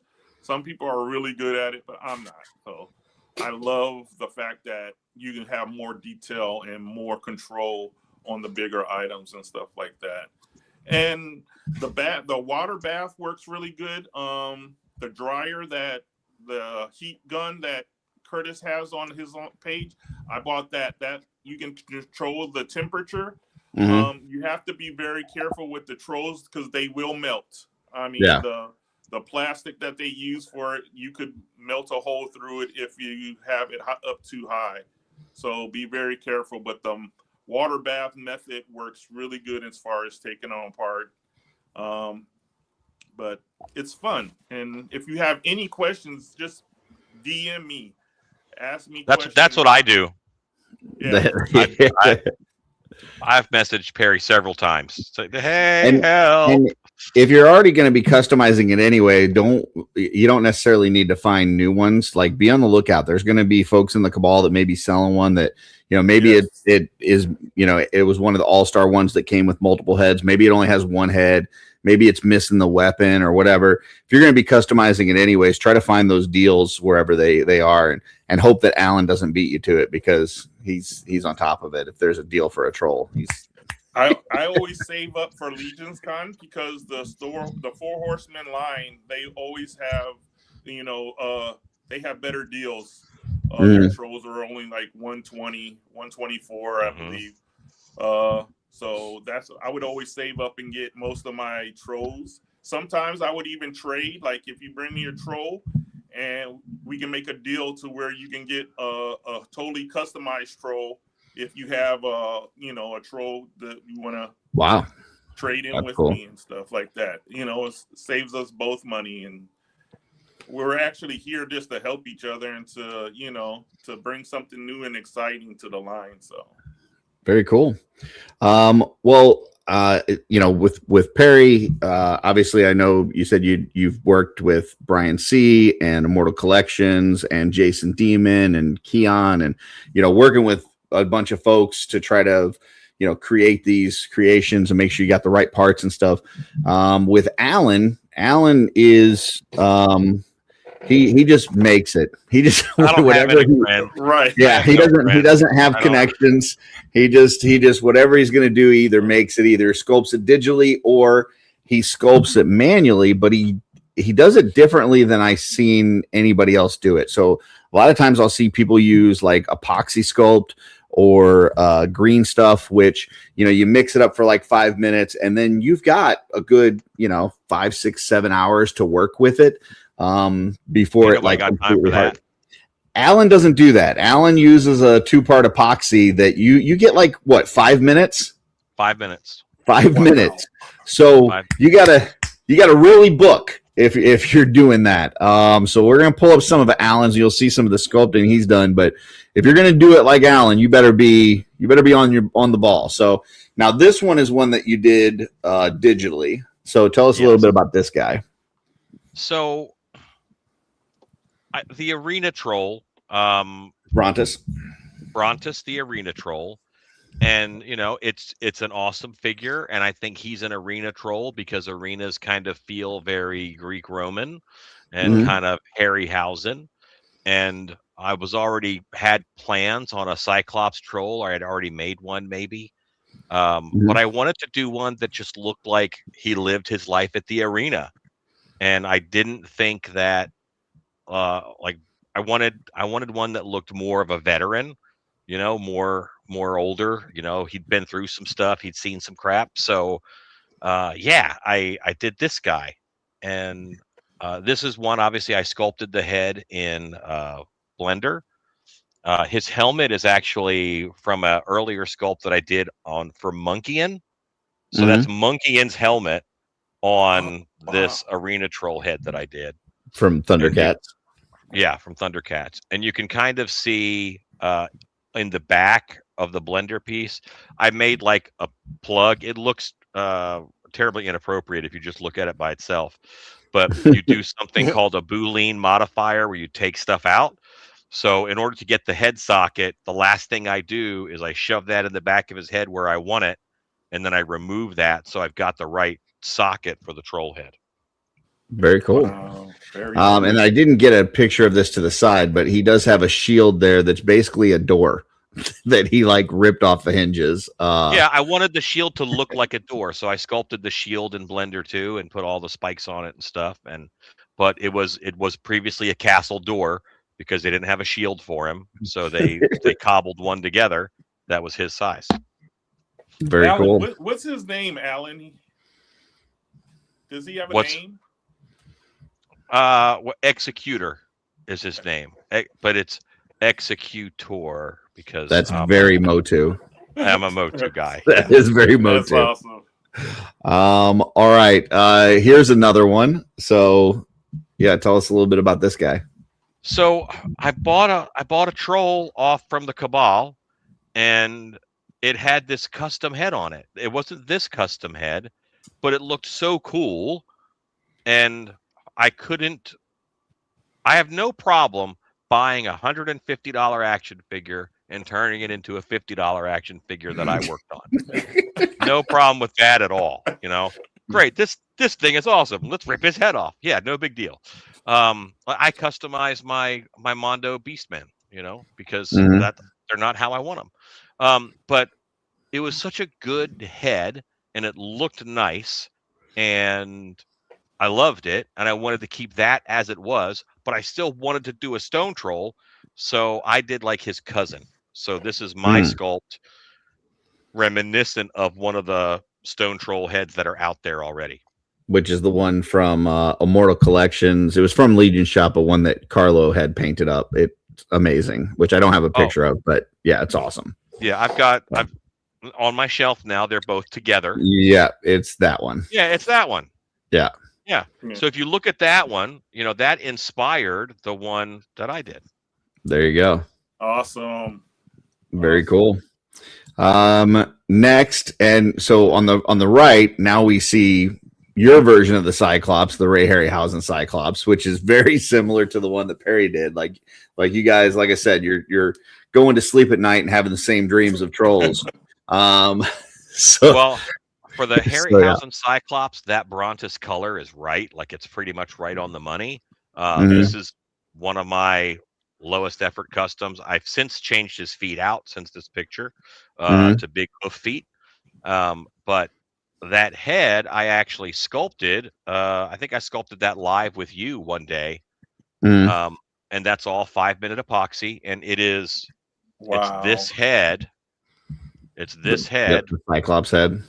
That I cut the mouth out of so I could sculpt the teeth in there. And then, it's all just sculpt on top of that. Very cool. You had 5 minutes to do that? Well, I can put on the cheekbones and get them where I want them. And then I put on the jaw and get that where I want it. So you do it in sections. Okay. You don't have to do it all the same. It's on you have 5 minutes. Yeah, it's either Legion's Ladies or it's one of Curtis's YouTube lives where I made this because I want something to work on, but this was all hand sculpted. And it's what is it, JB Weld? Is there a certain there's one from Harbor Freight, which is this epoxy putty right here from Harbor Freight. And then there's this one which you can get at Walmart or Home Depot. Stick. Okay. Steel stick. Yeah. Okay. This JB is $6. This is $6. This is $7. But I've seen, so like if I do something in like green stuff or epoxy sculpt, like I'll sculpt it, I'll mess around with it, and then I've got to wait about a full day. Like I will wait like 24 hours, then I can start, sand and paint or whatever. I've seen Allan in a 2-hour live stream sculpt it, paint it, finish it, all done in 2 hours. So So that's the benefit. The bad thing is you got to work fast, but the benefit is that it allows you to work fast. So yeah. So tell us about the one on the left. So the one on the left, so that is in my troll frenzy that I have developed in the past year or so. I was looking online for trolls, and this is one of the Lord of the Rings trolls from the Lord of the Rings movie. Mm-hmm. But all of them had a latex face. So when you hit a button on their back, that latex was super thin and it's all rotted off. Right. So now you can pick these guys up for like $20. And they're on a similar size with the Mythic Legion trolls. I think they're an inch shorter. Those are Legion's wings, Mythic Legion's wings that I bought at Legion's Con. You know, they have them as a side thing as you're leaving the room. The hands are hands done in Blender. I think they might have either I sculpted them or they're RB3LD hands, Rebel 3D hands for Motu that I upsized and printed out. I think the horns I pulled from something else and attached, but the face I sculpted. Again, I sculpted the face with the 5-minute epoxy. Wow. So that's my sculpt. I love this. Very cool. But he's Delmar the Demon from Masters of the Universe cartoon. That's my middle name, Delmar. Oh, is it? Yeah, it is. Delmar the Demon was a character on Master of the Universe where he's a little demon at first, looks like a Casper guy almost, like the Casper hot stuff devil that they had. He looks like that almost, and Orko becomes friends with him, and then he becomes this giant demon, and some kind of bull crap at the power of friendship, whatever. The demon doesn't do what he's going to do because he's friends with Orko. Ryan was asking about Perry's Instagram. I've got both Instagrams down there at the bottom. So it's Perry's_custom_corner. And then at Vine Jungle Figure Factory for Allan. So both of those are down there. All right. So here's doing a little. Now this is your version of the Kraken that you've been working on. And the head's a little bit different because you decided to add a little something. So tell us a little bit about that. So I wanted my own version, and I kind of gave him the catfish tentacles. And I originally sculpted this head for a Black Star custom. Neptune, I think it was, is one of the Black Star characters. And I sculpted this head as an homage to the Kraken, but I can use it for Neptune as well.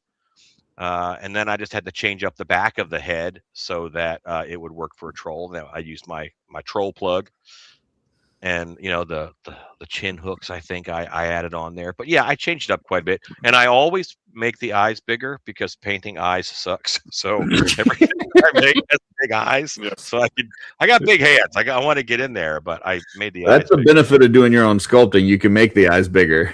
Help yourself out. Yeah. And it looks better. It looks way better with it being bigger anyways. So this one is not done yet, but you're in the process of working on it. And I remember you said that you had found one of the Jurassic Park bodies is what the bottom part is, right? Which one was it? That is the Mosasaur, but there's one, it's like spit and spray Mosasaur. It's an action one. It has some kind of an action where it spits stuff out. But when I saw the Mosasaur body, I'm like, that could be the Kraken's body. So I, attached him embedded in here. I cut the Mosasaur's head off, and then embedded in his top is the waist of the troll. So I can still attach the troll top to the troll's waist. Yeah, it's sitting back there. And you still have articulation. You have articulation still with that. Exactly. I have articulation. And the body for the Mosasaur is articulated. So, you move the front, the tail flicks back and forth. I did when the head was off, I added a lot of weight back in his tail so that he wouldn't tip forward once I put all that troll stuff on the front. And this is one that Allan hasn't finished yet, which I appreciate because typically when we're online painting together, Allan will finish about 2 or 3 projects while I've done a portion of one project. And the fact that this one still isn't done makes me feel like maybe he is human and not just a customizing robot. So I really want the noodle arms of the Kraken. His arms are almost tentacles the way that they move. Mm-hmm. And I really want that. So I have a sculpt that I did, and now I have a mold for it, but I haven't poured up the arms yet in order to get lock line inside of the arms so I can pose and move. But I'm going to do a latex skin for it. So wow, very cool. I make latex masks. Like that's kind of part of my day job, So very cool. And so here's one that you were doing the JB Weld on, and then also I didn't realize, we're going to see finished pictures of this in a second, but I thought that you had just heated up the troll legs and straightened them out. I didn't realize that you added extra length to them. So tell us a little bit about both the head and the legs on this. So the most frustrating thing about trolls is they have that squatted posture. Mm-hmm. And not the most frustrating, but they have that squatted posture, and this one stands up a little taller, and every now and then you want one to stand up a little bit taller. So the way that they're built, I cut the leg off, I cut it right here at the knee joint, and then I straightened it out, meaning this leg is now down like this, and this whole leg swings down here. So I put just like a block in between them. It's probably a PVC pipe is what I probably used on this one. And then I did epoxy putty around the outside of it. And that epoxy putty, I think, is hour-long epoxy putty, which is, something more like... Which is a lifetime compared to 5 minutes. Dude, and I was so frustrated because I was done working on it, and now I can't do anything to it or touch it until an hour later. So, because the 5 minute epoxy putty is a chemical reaction. It's not with the atmosphere. So yes, sir. What you're saying is you only need 7 minutes to work with it, and you got to wait the other 53 minutes for it to dry. I probably took about 10 minutes for both legs. Oh, 10 minutes. Okay, wow. There you go, Curtis. An eternity. And then on the face here, is the different color on the face, is that where you're applying a new batch that you're working with and the other part is dry, or what are we looking at here? Well, I sanded that part of the face down a little bit because I didn't like how it turned out. That is my least favorite troll head. But because he's my least favorite, he's not a bad basis for me to sculpt other stuff on because he already has a socket. And it's the original like stone troll head. And I guess he's okay, but I don't think those are one. I don't think those are meat eater teeth. Those are elephant teeth. Like he chews grasses and stuff, and that bothers me. But anyway, so. Yes, but this part is wonderful, so I can. So it's something like this. Like I know you said you have to kind of work in sections. Like, do you remember what you started with first on here? Like, what was the order of like which parts you did? I actually sent you pictures of every single part. I know, but there was like a million pictures. I didn't pull them all up. Okay, so whenever you're sculpting anything, right, you do the biggest forms first. Okay, you do the biggest forms first. And so on him, it was cheekbones, jaw. I had to build the jaw out quite a bit. Then I went to brows. I did the nose and ears. If you're doing like a part of the face that has two, like a brow ridge or cheekbones, you get one piece of clay, which in this case is epoxy, and you get it big enough for both and you break it in half. That way you're using the same amount of material on both sides. So this sculpt was probably cheekbones first and then the jaw. Then you also have to think about painting a 5-gallon bucket. If you paint the top edge of the bucket, you're going to get paint on your arm when you reach down and paint the bottom of the 5-gallon bucket. Right. So you have to paint the inside bottom of the 5-gallon bucket first on the way out. And so you have to, like, I'll have beautifully sculpted finished teeth, and then I got to put lips on top of that. And you just keep building out. Gotcha. Wow. So then this is what you were going for on that one, which is what is it? It's the Netflix. What is it? Troll 2 or something? Troll 2 or Troll Hunter 2. Mm-hmm. Perry, what were you about to say? I was just going to say, dude, I'm so impressed with how you think outside the box. I mean, it's just not, 3D printing. You're taking bits and pieces from a dinosaur and you're creating something totally new. And I applaud you. This is awesome. Well, everything either has form or function. And if it has the right form, then can you make it function? And that would be cutting off like a dinosaur hand and putting that on there. Right. But, you might have to build it from scratch. Hey, look, you did it. See how the teeth are almost done? And I had to cut off his nose because it stuck out in a weird way. So I had to cut it off. That was the first thing that I did. And then you can see what I built up. I built up the chin first. I sculpted the teeth early. The nose is really big. So then but each one of these is 5 minutes at a time. Wow. And then you do the cheekbones and get in the jaw. Let me go back to the beginning because so this was that was the start, and then you cut the nose off. Well, no, I cut the original troll head's nose. Oh, gotcha. Okay, gotcha. So that's really the beginning. This is the beginning. Yeah. Gotcha. He's got a weak chin. His mom didn't love him. So I added a lot of chin on there and stuff. And then this gets really hard. It gets very hard. So you can use a Dremel and go in and put in some detail with a little Dremel grinder bit if you want to put in wrinkles and stuff, if you don't have time to put it in up front. But it changed the troll so much to have him standing upright. Mm. I know I'm going to be doing that again. Yeah. That is awesome. And then just as kind of comparison versus a regular troll. Wow. So got about a whole head length higher.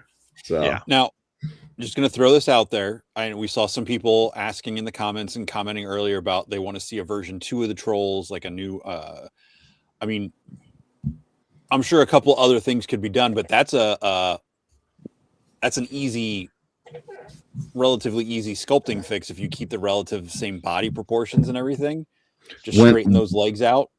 Right. When I look at what Eric's doing now, just with textures, like you look at like the new skin textures, leather, different things like that. Like the textures alone, I think would be amazing on a new troll. And then you think about like what they can do today with articulation versus, 12 years ago when this was, or 10 years ago when this came together. So I think a new troll body would be awesome, but I also think it's awesome that there's folks out here like Perry, like Allan, that are changing these things up and creating these cool things to show you that you don't have to just have the troll body the way it is today. 100%. Yeah.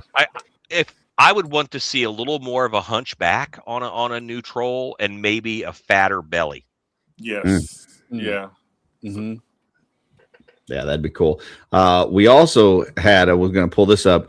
Shannon said you guys need to make one together, which Twizzler then came in and said, yeah, troll collab, which I think would be cool. I think you guys working on a troll together would be awesome. Even if it was just like if you guys worked on like a set of brothers or something, where you kind of talked about a concept and you each made one and like they were a set together. Like the gargantuans. Yeah, something. Yeah, that would be super cool. The troll lab. Trollaboration. All right, so let's take a look at the next one here. So this is this is an ugly one, and I remember the big challenge because Allan did this on Mod Squad and Customizing Studio. And the big challenge was to make this nose not phallic. Right. So, right. So tell us a little bit about that one. It's very easy for a long troll nose to look like a peen. So, because you've got nostrils.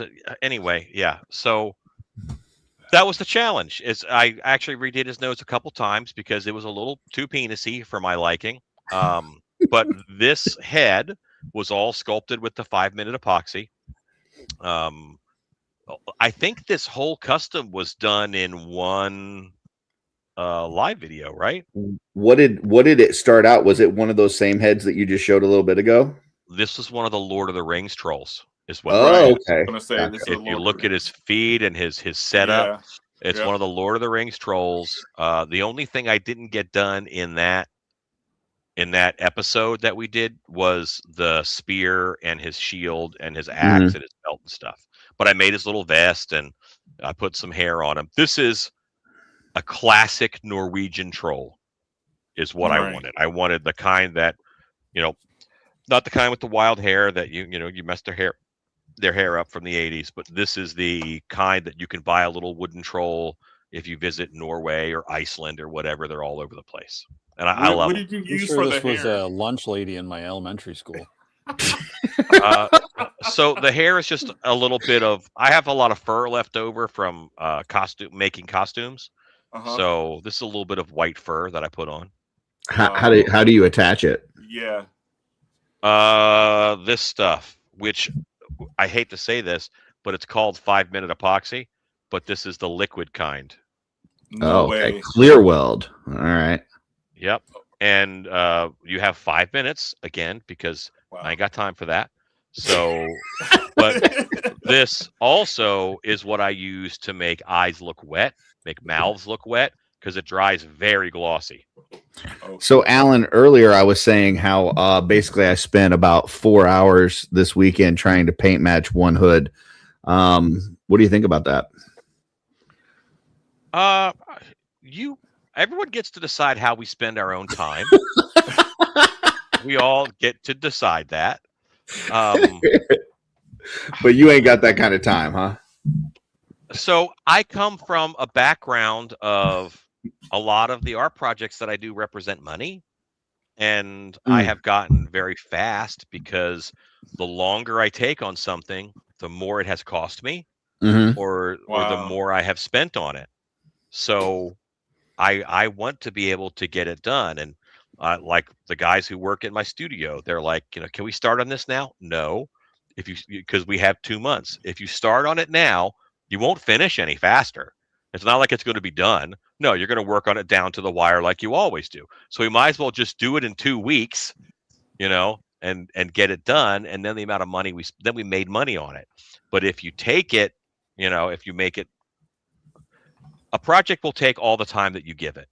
It won't take any more, and it won't take any less. So I try to get them done pretty quick because I want to make the next one. That's exciting to me. Is making that next one. I'm planning one troll while I'm working on the one I'm at right now. Very cool. Well, one that you have in the works right now is this one. So, obviously this started as a forest troll. You ripped the horns off. You've now started sculpting on the face, and then now we see it painted up. And so, yeah, tell us a little bit about this process. This was kind of the same thing. This is you've had people on before, because I watch this show, and I also watch, one of my favorite things that you do is the how they do that. And I'm always impressed with the people who are like, I only use Mythic Legion's parts. So this bit is someone's ponytail, and this bit is Cadaverous' left elbow. And while that's really cool, I'm just going to sculpt it out of clay, probably. Like there's solutions. If something is an easy answer, it already exists, and it's at a good price, great. But if it's expensive, then I'll probably end up sculpting it myself in order to save the time. And this is one where really nice teeth. It's already got the head socket on it. I could sculpt this in Blender. Maybe not that good, because they are pretty amazing sculptors. I could sculpt this in Blender, but I can also just slap some clay on it and call this sucker done. So what I like when you're sculpting this, with the 5-minute stuff, like you're getting a whole bunch of details in there. Like you've got like wrinkles and like crevices and all this kind of stuff. It's not just, I don't know. There's a lot of detail for sculpting it within that short a time period. You have water handy, because water will keep it from sticking to your tools. It gets very sticky. I use a lot of these little metal tools, like dental tools, dental picks. Mm-hmm. And then I'll also use silicone tipped tools for those wrinkles. Gotcha. So a silicone tipped tool is self-softening. Mm-hmm. I wish all of you guys who do Mythic Legions customs, I do a thing called Monster Camp in Texas where people come down and Friday they'll sculpt, Saturday we mold it and pour it up, and then Sunday you paint a latex mask. But there's so much that's the same. That's what we're doing. Like Curtis, Jesse, Perry, I'd love to see you guys sculpt a mask. Like I think it would be super cool, And when is this? It's I do a lot of them. I do like 6 or 7 throughout the year. Oh, okay. But this is something that I do. It's a class that I teach. And it's something it's really awesome. It's a lot of fun, but being able to play with different sculpting tools and different materials is, I'm fast because I don't question myself. I don't question my decisions. I don't go back and double, like, oh no, maybe I shouldn't do that. No, I just do you it. Don't spend 4 hours on a hood. Okay. No, because I know that properly reinforced, a bad decision with proper reinforcement can be a good decision. And I don't know if I need to add that mantra to my life. You've heard of paralysis by analysis, right? Mm-hmm. That's kind of the same. And a big one for me is finished is better than perfect. I'd so much rather have a finished piece than a perfect piece because that doesn't exist. You're going to find something that you could change or do better or next time. So very cool. Yeah. And here's one of the one. Actually, this is on our thumbnail for the customizing studio each week because I was so impressed with this and how it came together and how fast it came together. And I recognize it instantly on what it is. But tell us a little bit about what you got going on with this guy. This is my Snake Mountain Troll, which is a version of this head is out there and commercially available that you can buy. I bought the file for it on Colts 3D, and then I did some sculpting to make it a little more mine. I always thought that demon on Snake Mountain looked too much like Gonzo. So I kind of changed his nose up a little bit. I changed his brow line, because brows are, this is neutral, this is scary, this is surprise, this is sad. So I changed his brows up to be a little more down, a little angrier. And then there were these crystals that you could buy on Amazon as terrain for like Warhammer. And I bought 2 packs of those and I put those on his back. And again, I did a hump out of aluminum foil. I keep aluminum foil right here. I use it all the time because then you do your clay on the outside of that. Right, and it saves you from using a ton of clay. Like this guy here, I'm changing where his head goes. So there's aluminum foil that I filled in here. So I had something to glue this onto. Very cool. And then probably one of my favorites that you've done recently. Here's some of the parts that you used, and then this is kind of how that came out. So tell us a little bit about this guy. Well, I've always wanted like an Umber Hulk troll. Ever since I started playing with these trolls, like something from the Underdark, something that was a little insecty, a little cave. And but this was a challenge because this isn't just pop the wrist off and put on new hands. I had to cut off the whole bit here and make these mitts big enough to fit over top. So that just kind of fit down over top in there. That worked out well. And then the head I sculpted in Blender, the hands I sculpted in Blender and 3D printed. And then his face, well, his back hump, his whole carapace, I sculpted in 5-minute epoxy. That's all the 5-minute clay. Live. I did that. Wow. Yeah. Yeah. And I got that finished. I got that guy finished. Yeah. In one. Yeah. So if you folks are interested, Saturday mornings at 9 a.m. Eastern on Mod Squad, we do stuff each week, live painting. And then on Sundays at 1 p.m. Eastern, we do live painting. And a lot of times Allan will be on there, and the amount of stuff he gets done in a 2-hour session blows me away. So, but there you go. That is the last slide that we've got for the trolls. Can I answer Blurred Concepts' question? Do you go to Absolutely. Chiller Fest in New Jersey? I used to go to Chiller in New Jersey when I lived in Maryland. I grew up in Baltimore, and I would take the train up and go to Chiller in New Jersey. So, but since 2000s, I haven't been. I'm going to ask you the same question as I asked. Did we lose Curtis? Uh-oh. We sure did. Momentarily, Right. I hope. Oopsie. Yeah. I'm back. Oh, There he is. you're back. Back. Yeah. So what advice would you have to folks that want to get into customizing a troll? Perry said, I think outside of the box. There's no box. That's my normal answer. There's a box I'm supposed to be in. It's no, like, what do you want? And then how do you get it to do that? And it doesn't matter if the answer is hot glue, if the answer is tin foil, if the answer is, well, you've got to sculpt it and mold it. And, that might be the answer, but there's probably another way. And nothing out there is made for you. It's made, and it's made for the masses. But then if you want it to be yours, then you got to customize it. Right. It doesn't matter if it's a $300 troll or, I bought animatronics at Transworld that are, multiple thousands of dollars. As soon as they get here, I'm going to repaint them and change the head on them. And that way it's mine and no one else has one like that. There you go. Very cool, man. This was a lot of fun. Jesse, I know I was, talking a lot during the slideshow, but any questions that you got for these guys or comments? I mean, you asked a lot of great questions. The guys, offered a lot of stuff up. And I mean, it sounds like you're both open with sharing how you do stuff. So, I mean, yeah.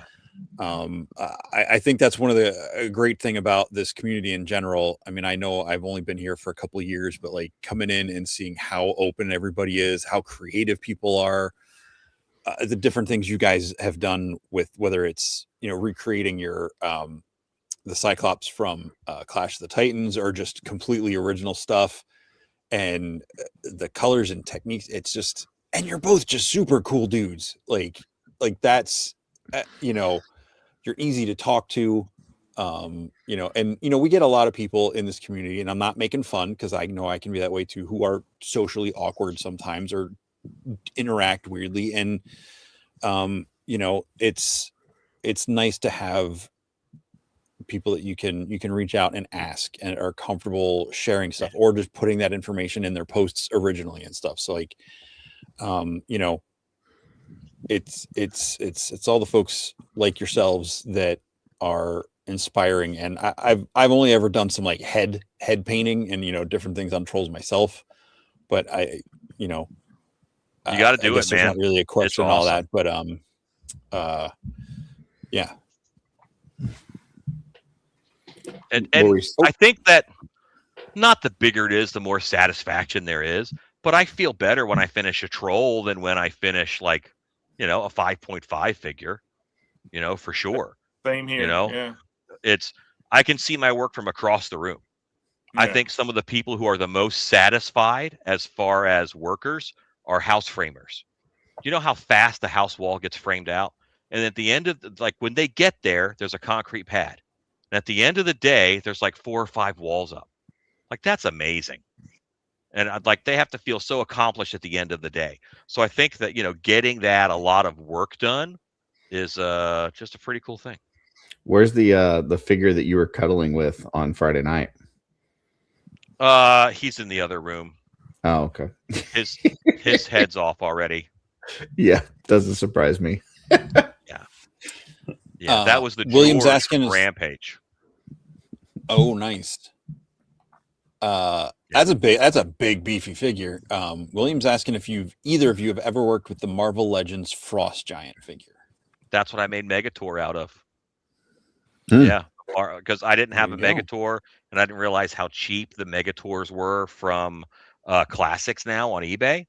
So I ended up I bought a Marvel Frost Giant off of eBay for the same price that I later bought Megator for in order to make my own. But now I have 2 Megator twins.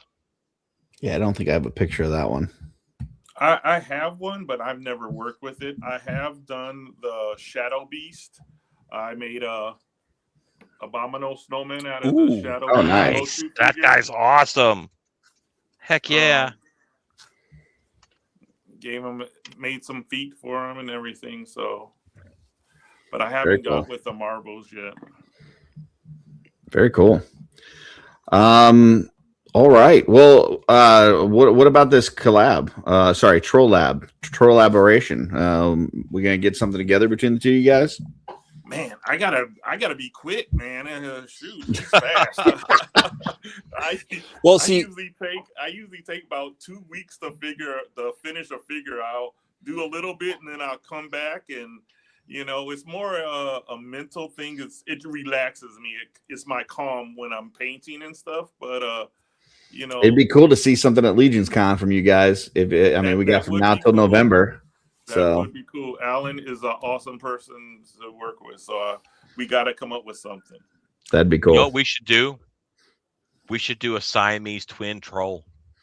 Oh, so that like you cut it, Right, you get one half and I get the other. And I'll do one half and you do the other half, almost like a 2-bad troll setup. That would be cool. And then at Legion's Con, we put them together. And then you'll both be stuck with half of a troll unused afterwards. What do I do with this? Next year, you're gonna have to do the other side. Maybe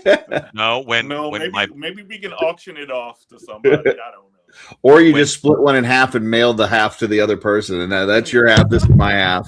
There you go. Then it only takes one troll for you guys to do it. So when awesome. Beathier comes in his area, there might be a troll that he laid waste to. I like gotcha. That. Gotcha. He could take a troll like that. A scorched troll, huh? Yeah. Yeah, troll ribs. Delicious.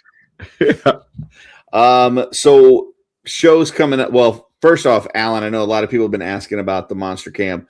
Do you know when your next one is, and can you give some details on that? So here's the boy. All right, so it's Stiltbeast Studios. StiltbeastStudios.com is my website for that. We have an education tab. All of the ones for this year are actually sold out. Okay. I think there's maybe one spot left in one camp, and that's for building a 2-foot creature where you sculpt it, mold it, and foam it. I think there's one spot for that. But this year they're sold out. So we will post the 2027 probably in early September. So the 2027 goes up, and then all of the classes get listed, and then we will do airbrush classes. We do all kinds of different classes, but the mask making classes, there's half mask and full head mask. So there's a couple options. Okay. Very cool. And then as far as shows coming up, are you guys got where are you guys going to be? Either of you guys coming to CarverCon? I'll have a table at CarverCon. Nice. Very cool. Yeah, and then I will also be at Legion's Con too. Okay, so we got Carver and Legions for Perry. Allan? I will make every effort to be at Legion's Con. I make all of this stuff mostly for me. So I'm in the middle of building like this whole world, 1/12 scale, but the trolls are bigger, but they're bigger in the world, so that works. And so that's what I make everything for. I don't sell a lot. I've got a few things that doing all of this. Now I've got a lot of parts that I have sculpted, so those things that I have sculpted, I might do some prints and sell those in order to make up the money that I spend to go to shows. So that's a possibility. Shannon just popped in and said everything is sold out. I was afraid of that. Yeah. Do you know her? That's my wife. Yeah, she's the best. She's the best. It really is. Yeah. All right, but do you think you will be at Legion's Con though? Just for not selling anything, but for hanging out and being cool. I believe that I will totally be at Legion's Con. Sweet. Very nice. Awesome. Well, anything else, guys, before we put you backstage? Anything else you want to share or throw out at people? I just want to thank you guys, Curtis, you and Jesse. Thank you for, giving us the platform and being on here. This is so fun just hanging out with you guys. So thank you to you guys for this. Yeah, absolutely. And I would say go ahead and hit these guys up if you guys have any questions whatsoever. And especially like I know there's been some times where I'm like, man, do they make this for a troll, like these hands or these feet or whatever? If it's made, Perry will know about it. And if it's not made, Allan can tell you how to make it. So these guys, great resource if you start working on customizing trolls and you have some questions, hit these guys up. So Joe Vasapolo from Four Horsemen Studios says, Allan, you need to talk to our Dan Diana. mm-hmm. I don't know who that is. He works on a lot of their their like statues and stuff there that they do for Legion's Con. He works on all that kind of stuff, like the bigger stuff. So if you are a Motu fan, my wife has reminded me to tell people I'm bad at this, talking about what I'm going to be doing and whatnot. But Motuniverse is happening in May, and I will be at Motuniverse. And is that like a big fish convention? Yeah, that's a big, massive universe thing that's happening. Gotcha. Yeah. Mo Tuna. Where's that at? Universe. Masters of the Universe, right? Yeah. Yeah, that's where I got started. Joe says he taught special effects monster makeup courses for college kids. So that's awesome. I have a YouTube channel, which is Stiltby Studios again, which is where I'd made it as a library of videos for haunted houses to learn skills that they need. But you got a couple subscribers there, right? Yeah, about 175,000. So so a few. Yeah. Wow. We should be on your show. Exactly. I don't have a show. I'm working on a video making a playset right now, a Hive playset. And I have one video on my Vine Jungle Figure Factory, I think. Well, I don't have one. I have a lot. But my big video there is me repainting a Castle Grayskull. And I'm putting up another video in the next week or so of me making the Hive playset from Sectars, because I love the Sectars. So wow, there's some videos for monster camps and stuff. Also, I tried adding you to a Facebook group earlier. I'm not sure if you got it. There's a Facebook group called Nat20, which is a kind of a D&D Facebook group, especially for people that are getting into the Mythic RPG. And I added you to it and shared one of the videos from your new channel, which is Sword Beast Studios. You want to tell us a little bit about what you got going on there? See how bad I am at this, that you have to prompt me. So luckily you got me here. So yeah, one of the things that I do is I own Mythical Monster Museum at Scarborough Renaissance Festival. That is I love monsters. That's how I got into all of this, Motu and monsters and Halloween. And at the Monster Museum, it's the backstory for that is there's monster hunters who kill them and then display them, and you can see them at the Renaissance Festival.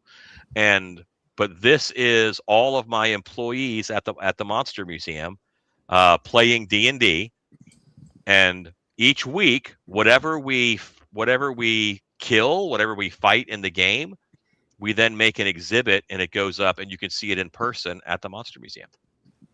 Yeah, that's so cool. Very cool. And so far, you guys are 2 sessions in. Yes, the second episode has already dropped, and the third episode is coming. And then today, I raced from shooting the 4th episode to here in order to get here on time. I do have a question from watching the second episode, and that is, what is it like punching soup? Well, sometimes there's a famous D&D meme of I shoot the gazebo, because someone didn't know what a gazebo was, so they thought it was a monster. Mm-hmm. So they're like, up ahead of you in the clearing, you see a gazebo, and the guy goes, "I shoot the gazebo." And they were at a monastery, and this soup was blessed, so it had a bit of a aura to it, and they were very distrustful, and they attacked the soup. Yeah, that's what you do. Right. Yeah. My favorite part of that was when you said, "Have you ever punched soup?" And like unanimously, everybody at the table was like, "Yep." I'm like, "What the hell is going on down there in Texas that everybody has experienced punching soup?" More so chili, because if you give a Texan chili with beans in it, they'll punch it. Oh, okay. Yeah, Gotcha. They don't do beans in their chili. They don't do beans in their chili. No, it's all meat juice. Yeah. So who's that? Texans. Texas. Oh, Like up north, I prefer chili without beans myself. There's big kidney beans in chili, like big red beans. Right. Yeah. And the closer to Texas you go, no beans, and they get angry about it. They do. Yeah. So Instagram, check out Perry's _custom_corner for Perry's Instagram. Vine Jungle Figure Factory on Instagram for Allan's custom work. And then on YouTube, you can check out Stiltby Studios if you're interested in some of the haunt stuff or the monster camp. And then Swordby Studios if you're interested in the role-playing game campaign that they're doing, which is a lot of fun, and encourage people to check it out. You don't have much to catch up because they're only 2 episodes in, so this is a great time to start and watch the 2 episodes and get all caught up with what they got going on. I'm going to say it's also Monster of the Week, so we try to end every episode so you could just watch that episode. Very and cool. After I had to watch the first episode, I'm like, oh, I can fix my pacing because I'm talking way too slow. And I fixed that when we shot. I will warn people, there's a lot of chittering. There's a lot of chittering going on. Yeah. That's one of the main words. Yeah. There's Allan constantly is saying you're hearing some chittering sounds. And it's like, okay. All right. Well, yeah. So if you don't like chittering sounds, just be careful. So I should have put one's whistling. Chitter warning on that. All right. Well, guys, that is the D&D one is right here. It's Sword Beast Studios. So they've got 3 videos up right now. They've got a teaser and then 2 episodes. So yeah, very fun stuff. All right, guys. Well, we appreciate you being on and talking to us about the art of the troll. We're going to put you guys backstage. And if you got to run, we totally understand. If not, hang out, and we will be right back with you as soon as we close it out. So thank you very much. Appreciate you. Yes. Thank you, guys. Thank you. See you in a minute. Thank you. Yep. That was fun. I hope that after this, there's a whole chat full of people and people that watch on replay that are inspired and start making troll customs, because I love seeing me some trolls. So I'd love to see some more troll customs. I love seeing troll customs, not troll behavior. That's true. I'm glad we didn't get any of that kind of troll work. I did have one more thing that I wanted to share, Jesse. And that is that I have my next round of brushes in the works. They're currently being produced. So this is what that set is going to look like. The color on this is going to be a little bit darker blue with a little metallic flake, which is not, heavy metal band that doesn't show up to shows. It's a different kind of metal flake. But that's what this is going to look like. So this is the set. It's 14 brushes. And currently, I'll give you a look at where the artwork sits right now. This is being done by Kevin McCoy. There's going to be a few changes on this, but for the most part, this is kind of what the artwork on the box is going to look like. But yes, they are in production. And in order to fund those, I still have a mystery wheel going on, folks. 70 different prizes, including a lot of what I would consider to be pretty expensive figures that are in there. It only costs you $60 to get in. You're guaranteed a prize. Every slot is a guaranteed winner. It's just a matter of which prize you're going to win. I still have about 30 slots left. So if you're interested, it'll run till this Friday or until the slots are full. Hit me up. $60 that's shipped within the US. And your name will go on the wheel, and you have a chance at winning a lot of great stuff, including a Gideon version 1, a Atlas version 1, a Bodvar, a Necronominus, a Poxus, some 2-figure packs like the Walter the Mad 2-figure pack, the Cosmic Creator 2-figure pack, a bunch of figuras. There's there's all kinds of stuff. The list is on the Cabal. List is on my Facebook, as well as on Instagram. So once again, if you're interested, hit me up. Spots are going quickly, so make sure you let me know. And with that, we'll be able to get these new brushes out. Hopefully by CarverCon, definitely by LegionsCon. So we'll see. Okay. So before you take that down, go ahead. I can throw it back up. I know we've highlighted this before, but I want to just keep hyping this, the CarverCon community project for, the build your own, roll your own character for customs. So, it's all over the CarverCon page, information, roll your 10-sided dice to pick your faction. Definitely listen to Mr. Allan's song while you're doing this. Roll another 10-sided die to pick your species, and roll 20-sided die to pick your profession. And there's going to be a table, kind of like the Swig Night of 1,000 Swigs display and stuff at LegionsCon. They'll have something like that at CarverCon, its own dedicated table for that. So it is in or near Columbus-ish, Ohio. So there you go, Newark, Ohio, but it's Columbus area, basically. The brushes will say ergonomic, but on the back in the same spot that they said it on the first one, it's not going to say it on the front. But that was something we discussed changing. But I wasn't going to have another brush set come out that wasn't ergonomic, because then, people would be crying. Like, how come this brush set is not ergonomic and the first one was? Is this one not as good? So, yeah, they will definitely be ergonomic. So, one last question. Will the one on the far left get a chiropractor visit and get its neck straightened out? No, it is supposed to be like that. That is an angle spotter brush. So there you go. Get into tight little crevices and whatnot. So it is not broken. It didn't happen on accident. That is supposed to be that way. So. I just wanted to make a silly joke. You did a great job. Say get into tight little crevices. There you go. Yeah. All my brushes look like that after a while. Nice. I believe that. I've seen how Allan takes care of the brushes. Hey, I've embraced the ergonomic at this point. Like, I'm not going to fight this. It's a thing. It's not a word. I mean, but it's one of those things. It is now. It's a customizing word. If you don't know what ergonomic is, yeah. If people know what you mean and you're trying to say with a word, that word counts as a word, even if it's not in the dictionary.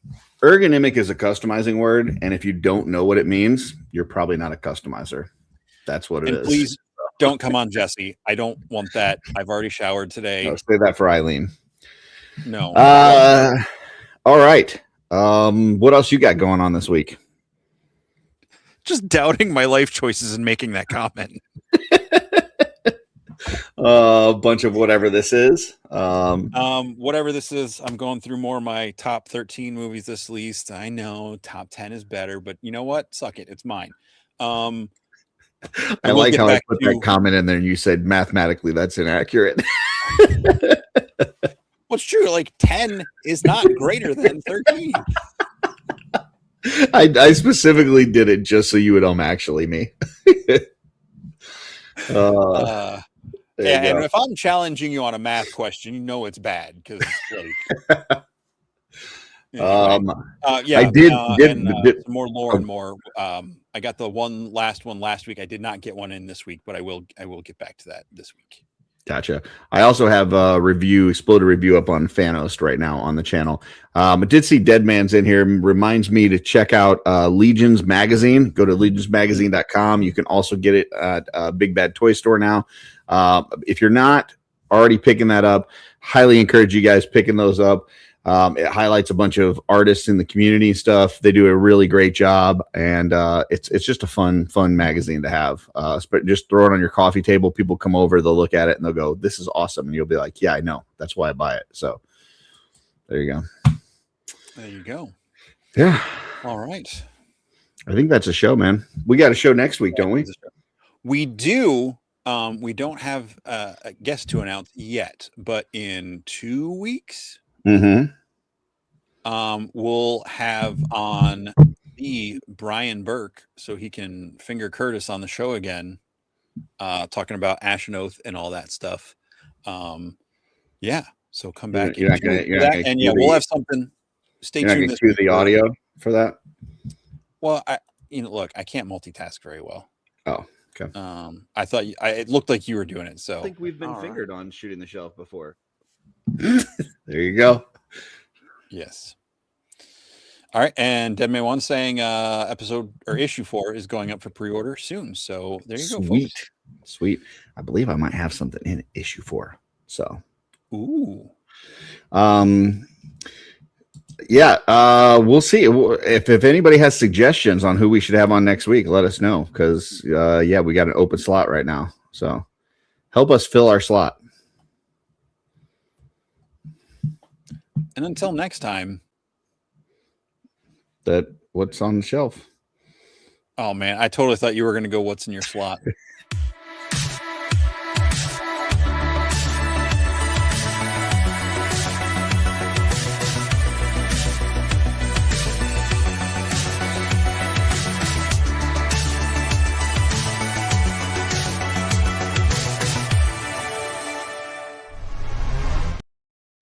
Why are we playing the intro?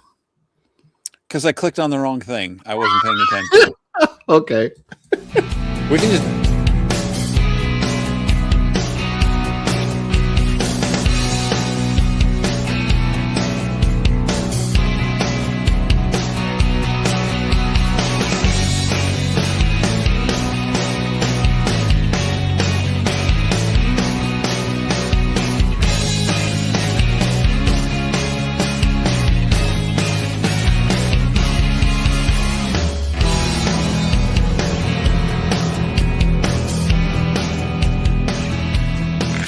No!